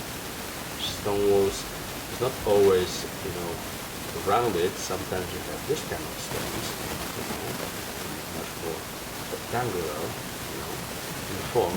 So whatever, the principle approximately what regarding the joints, you always work with the kind of dimension from one side to the other, because it's usually what happens. You always have, as I said, the right hand in one direction or the other, so you always go with the joints here and there. You can do it at the end and just start with the joints, but it's not really important where you start. So basically, if we're talking about this wall, you can integrate the from one side and from the other. Impression of 3D. So you go here and there, you go here and there. Anything in the drawing, you want to imitate very well something, some material, surface, whatever you need to observe this, just work and it takes time. But, for example, if you have stone, normally the stone, you just look at kind of the parts which is this, the other parts. Sometimes you get this kind of forms and everything, so just, it depends what kind of stones. If the stone is richer in this forms or not, you just try to also randomly, but from observation, look at the stone, look which part it has stronger pronouns and everything. So this is the normal stone, let's say, and other is granite stone, which is a little bit different, the shapes, so it's just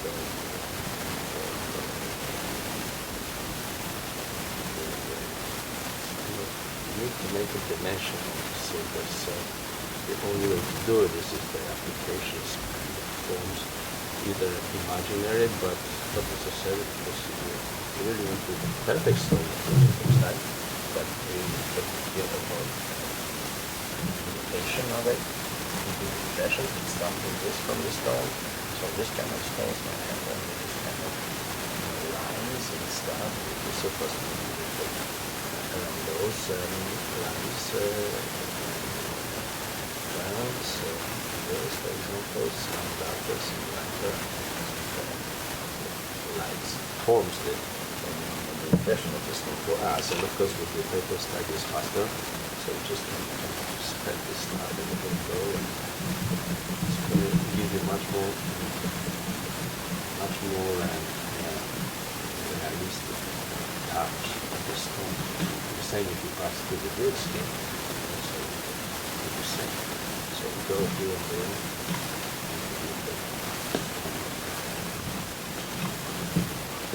The elevation of the lines are the softer, the forms of the lines that get softer. So just when you go with pencil, it's easier. With crayons, it's the pen. Sometimes you have to push it with a stronger, push much more.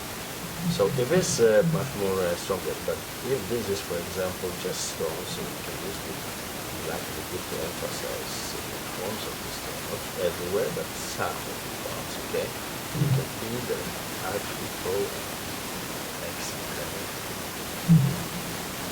of course I will show you this as well, we have time for it, but unfortunately not. So I'm just going to quickly show approximately how to process. So So of course, one, if you have something in the shadow, you emphasize it much more the lower parts, and the top detail much more, and lighter. Okay? So this, here, shadow here. So we go, stones is not always necessarily kind of grayish, cold gray, sometimes warm gray. So of course, if you apply on top of it amber, you're going to warm up this forms of the stone. Okay, so just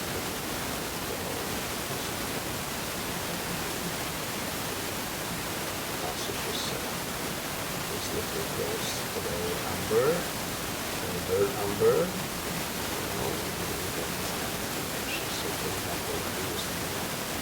Also, you see this stones also when the light gets stronger, you have control shadows.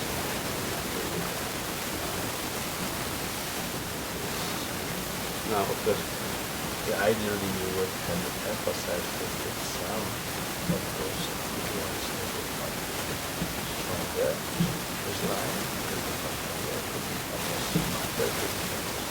Just emphasize a little bit of emotionality. And as you do this, of course, you emphasize more. So if you do this drawing stronger, of course you have to emphasize a bit stronger after the form of the stone as well. So everything just comes together. So as soon as you make those stronger here, the kind of shadows, you have to also emphasize a little bit much more the forms here. This stone and everything, okay? So this is kind of, thing you need to do. And stone, of course, sometimes you have points in it. So you have to kind of, sometimes you have to add some kind of, rough surface, even here and there, to just simply make it closer the appearance of the stone shapes, okay? So you can work with black, whatever you want to do the stone. You want to be much more kind of softer, sweeter. You add a little bit ochre on the black, and you're going to have stone which would be much more, colored, much more, warmer. You want to have dark, colder. You add a little bit bluish parts and everything. So basically, don't be afraid about adding some colors. Depend what kind of, stone you want to get, but you want to get colder, you work with bluish, black, and burnt umber. If you want to have a little bit much more softer, maybe I can actually differentiate the colors here, the stone a little bit. So some is going to be softer, colder, some warmer. So for example, here I can go a little bit much more with warmer part, of the stones. You can mix them anyway. Sometimes you might have warmer, same here. You can make them sometimes warmer. For example, like here, a little bit warmer, and some of them a little bit colder. So you would have kind of variety. Actually, most of the time the stones are that kind of mix. So it depends what you want to get. And of course, either in here and there, you work a little bit more with black or gray. If you have gray, you can work with gray, a little bit much more, the form and everything of the stone. So there's much more details in stone. In order to get well the stone, you really need to focus and, and try to, get the impression of the dimensionality of the stone as close as you can. So sometimes you go all around, sometimes you put the forms, just kind of, it's not very just simple, it's just a lot of things happening there. So you just have to work out these things a little bit. If you want to be successful in imitation, you need to spend some time practicing and observing and looking, either in the pictures or in the real stones. In pictures it's always easier because everything is there, so you just copy certain basic elements. It depends. If you do, of course, a sketchy drawing, you don't need to go better. You don't need to make better than I do here. But if you really want to, the final presentation or something, then you should actually be much more serious and to really work out this stone as closer as you can. So, of course, it's, as I say, everything is time, and the knowledge actually you get by the practicing. So more you practice, better you're going to be in imitating any kind of surfaces, wooden or whatever it is, metal, glass, plastic. Here I just, of course, work on the most common ones: stone, brick, glass, metal, just approximately to get the stuff. Approximately, as I said, this is just for the purpose of fast design sketches, kind of ideas mostly, and of course the processes of working the final, much more elaborated presentations. The processes is the same, it's just it's much more complex, and you have to work much more. This is just kind of brief. I would say you work for the sketch, for the first kind of creative sketches. That's what it is for the creative, creative part of the, process. First sketches, for example, certain things, and you imitate some kind of forms there. So the next step would be to add a little bit much more, let's say, raw umber, to make this stone much more, stonish, kind of warm stonish, surfaces, so we just work with this like this, a little bit here, a little bit there, like this, just work this stuff here, because it's lower, you can cover it completely, so just you occupy mostly with the lower parts, to just get kind of much more relief, and the same here, some parts are darker, some parts are softer, but in general, you need to have this kind of, work done. Okay, so for the fast really sketches, just ideas, it's enough when you apply this kind of forms of the stones. For the much more elaborated, of course, you work harder to make the stone much more, better and everything. So let's go a little bit with the raw sienna here, umber here, a bit here and there, like this, like this, like this, like this, a bit here and there, just a bit here, more stronger this part, and here I can add a little bit more stronger, some kind of raw parts here and there. Okay. Yeah, so of course at the end, if you just go and now, with the black, you make a little bit much more structure here, elaborated from one side and the other, a little bit here on the base and everything, a little bit here and there, a little bit here and there, a little bit here and there, a little bit here and there. The same you can do here, even much more emphasis on some areas. And of course, if you do the kind of, dots, black dots on the surface, whatever, it would kind of be closer to this stonish kind of, sometimes. You can do kind of lines, you can do some kind of points, whatever.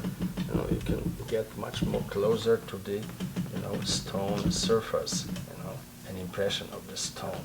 You take, of course, time. I am here speeding up, so it's not like kind of, but I am telling you, if you just take your time calmly and do whatever I told you, will see how beautiful you can imitate the stone surfaces.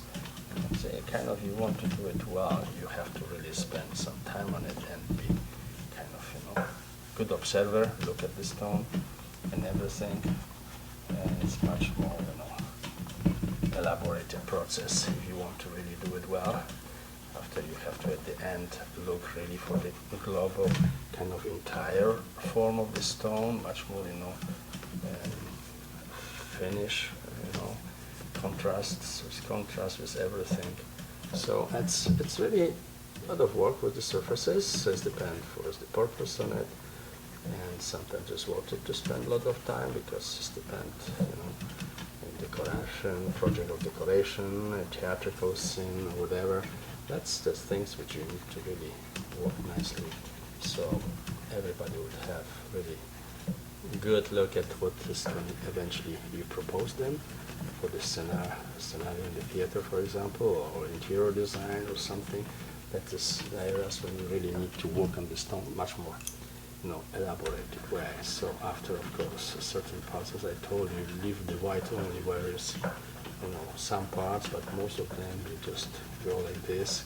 You need to unite this wall now with the stones and everything with the joints needs to be united much more, and especially when you have mix. Of course, I don't have time here to show you mix of really do some kind of. I will do another videos when I'm gonna really show you how this kind of works in really interior design or any other situations. But that's approximately how you work with the stones. Of course, the paper stack is your friend. Of course, a very good friend, and of course you can have it also the eraser, as you know. So there is a lot of tools you can use it here and there. If you work with pastels, it's very easy because pastel you can easily erase, easy mix and everything. With crayons, it's a little bit difficult. Not all of them, as I mentioned already. So after you can erase very easy. But anyway, after you can do some kind of even additional kind of passages here and there, to just for contrast. You can erase some parts you have done so far, to get this much more, with some kind of even shapes on the stone itself. So this is, just after is your creativity, how you're gonna mix this all together. You can even take bread gum and go through all the surfaces entirely instead of paper stack. It's going to give you also quite interesting, impressions. So you see the stone, you have to work that way, that, just to be as close as possible to the imitations of what you are using this for, or what you really needed this for. Okay? How far you want to go with the imitation. If it's necessary, put a lot of work, or just sketch away is also enough. But by the way, you give impression to someone, that is going to be kind of astonished surface. Okay, so you can go even in different directions. You see, with the eraser to get kind of much more, interesting surface, much more realistic. So more work you put in, it is necessary, as I mentioned. It might be better. It depends, of course, how you practice and how you serious you want to be about imitating all kind of surfaces. Okay. So this will be approximately all for now about the surfaces, and in the next videos I will do some other. I will show you much more how it works together in some spaces, how you can work this stuff out. For now, it's just the details of certain elements. You can use it in design and whatever you design. If you would like to imitate, let's say, granite surface, okay, so we're going to do just approximately here some kind of. Granite is a little bit, it's not really a stone, it's kind of particular kind of surface as granite. So for example, if I just do this piece like kind of, piece of granite, and there, okay, there. So basically, the granite, you start working, similar way as you would do, with the stone, okay. So let's say you apply it much, a little bit, surface kind of, you cover everything approximately, with gray. It depends what kind of granite, black granite, grayish, but most granites are just kind of, grayish mixed with blacks and everything.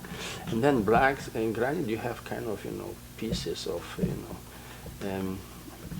other, because granite is basically composite of all kind of,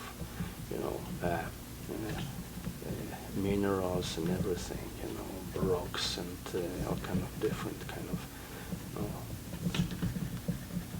geologicals, substances, and it just kind of gives you another kind of look than marble or just stone. So you have to be prepared. Some are smaller, some are bigger pieces. There's all kind of things going there on the surface. So you just work like this approximately randomly. Sometimes you just go a little bit much more together, some parts, and some of them they're much more larger, smaller. Basically, normally they are very small, so you have kind of surface. Actually, you could say if you do small ones, so you actually do the dots much more kind of surface like this. When you really apply kind of randomly or kind of gestural kind of dots, kind of movements, so you have the surface approximately kind of fill up with all kind of elements in it, so which would at the end give you a better impression of kind of granite kind of surface you want to use it. Okay, you might help yourself a little bit out with, of course, some paper stack. You can do it. The best is to manually to do it, because but it takes a long time to do a piece of granite, unless you have just in some special places, whatever is table, is kind of wall, is the floor, whatever. So once you have this, you can with the black now, emphasize certain parts and make like between again, kind of black parts. And here some you emphasize stronger, some less. It just goes. As you see, it's a big surface here for me to cover, so I don't know. I will try to do it as best as possible, but normally this kind of stuff takes a lot of time, and imitate perfectly granite, I think, is the longest time you have to spend on it, because it's because of so many specific details. Kind of structure of granite is very kind of rich, extremely rich. You have bricks, you have everything. So if you want to get this everything done, it's just really going to take you a lot of patience, a lot of work, and good calming music, which would allow you to meditate during the entire process of working with imitation of granite. As I said, it could be black, it's even more work, with the grayish as we do now, is a little bit less, but still is work. Any kind of action materials, if you want to do perfectly well, is the patience and knowing how to process approximately. Of course, based on my instructions, it might be easy for you to really start, do even better than I am doing here. It's just, spend time, observe the granite and everything.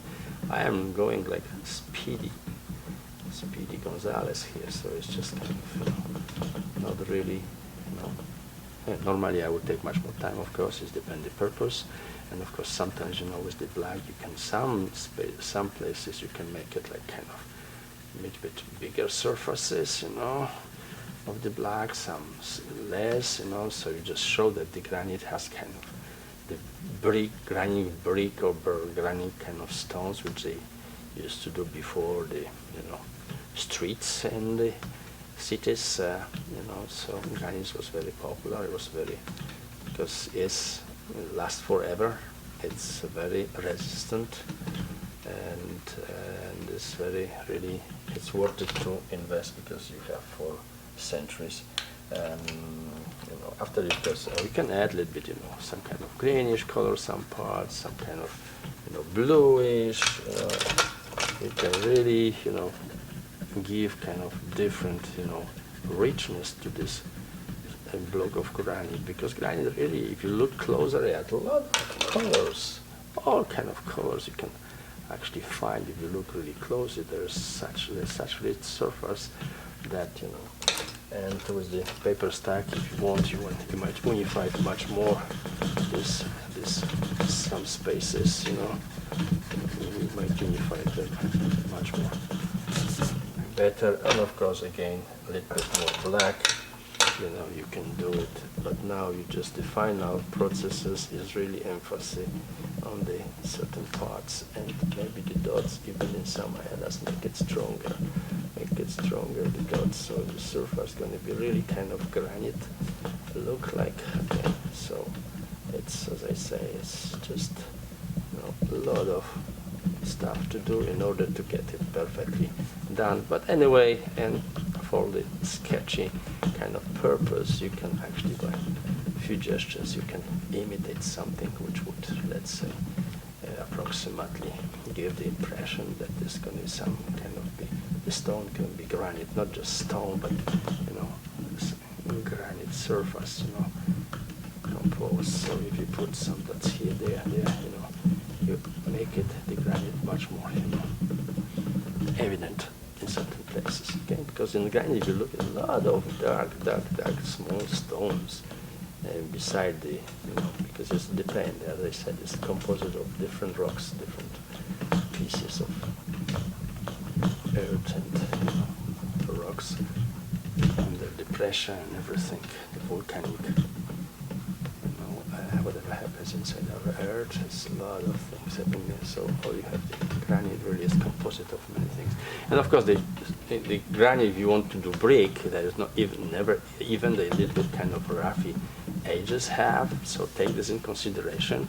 You know that if you do like kind of bricks, regular brick of the granite, you have to always do that kind of irregular surfaces. So basically, if you do kind of, you know, straight or divot, so you're going to have kind of, you know, bricks going to be kind of really, you know, irregular, not really, you know, perfectly aligned or something. This doesn't exist. This kind of forms. So remember about this. And of course, again, you can still use in certain places, of course, the eraser, you know, or the paper stacks or whatever. And this is kind of, you know, work until you get out, until you're really happy with the results. And of course, with the eraser, you still can, you know, do some additional kind of erasing some parts to make a little bit much more lighter certain passages.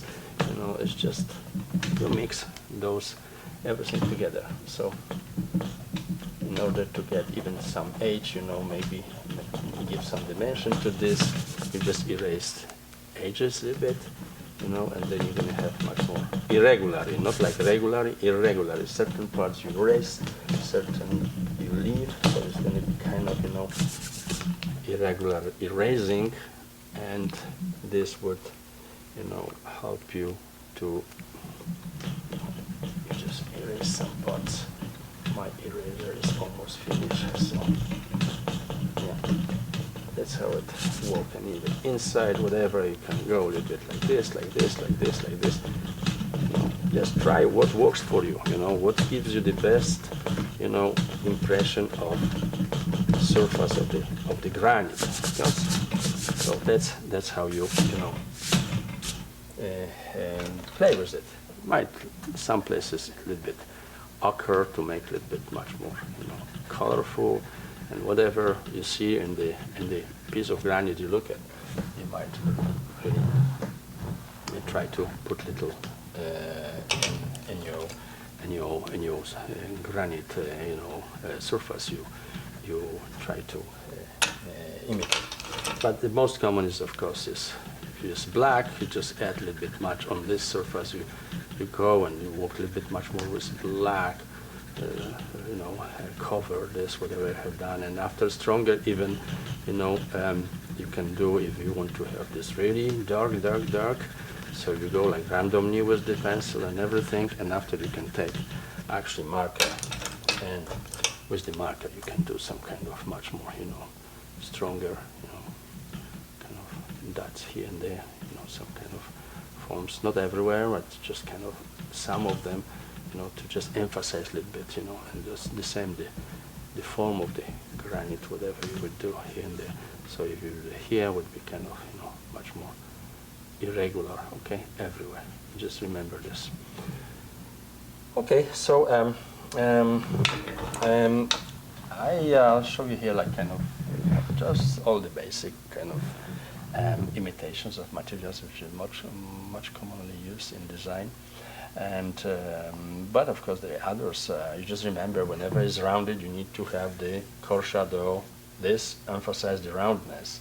Whenever it's transparency, you just go through certain parts, and do few strokes here and there too. And of course, if it's transparent, you show what is behind, but not as evident as the first parts. So wood, whatever forms you have, you just walk that way, approximately what I was just suggesting here in this video. In the next videos, I'm going to show you much more how it works in combination or together in design spaces. But for now, it was just the elements approximately to give you some kind of idea how you can, imitate certain materials. So good luck with everything, and see you, practice well, and see you soon next time. Bye bye.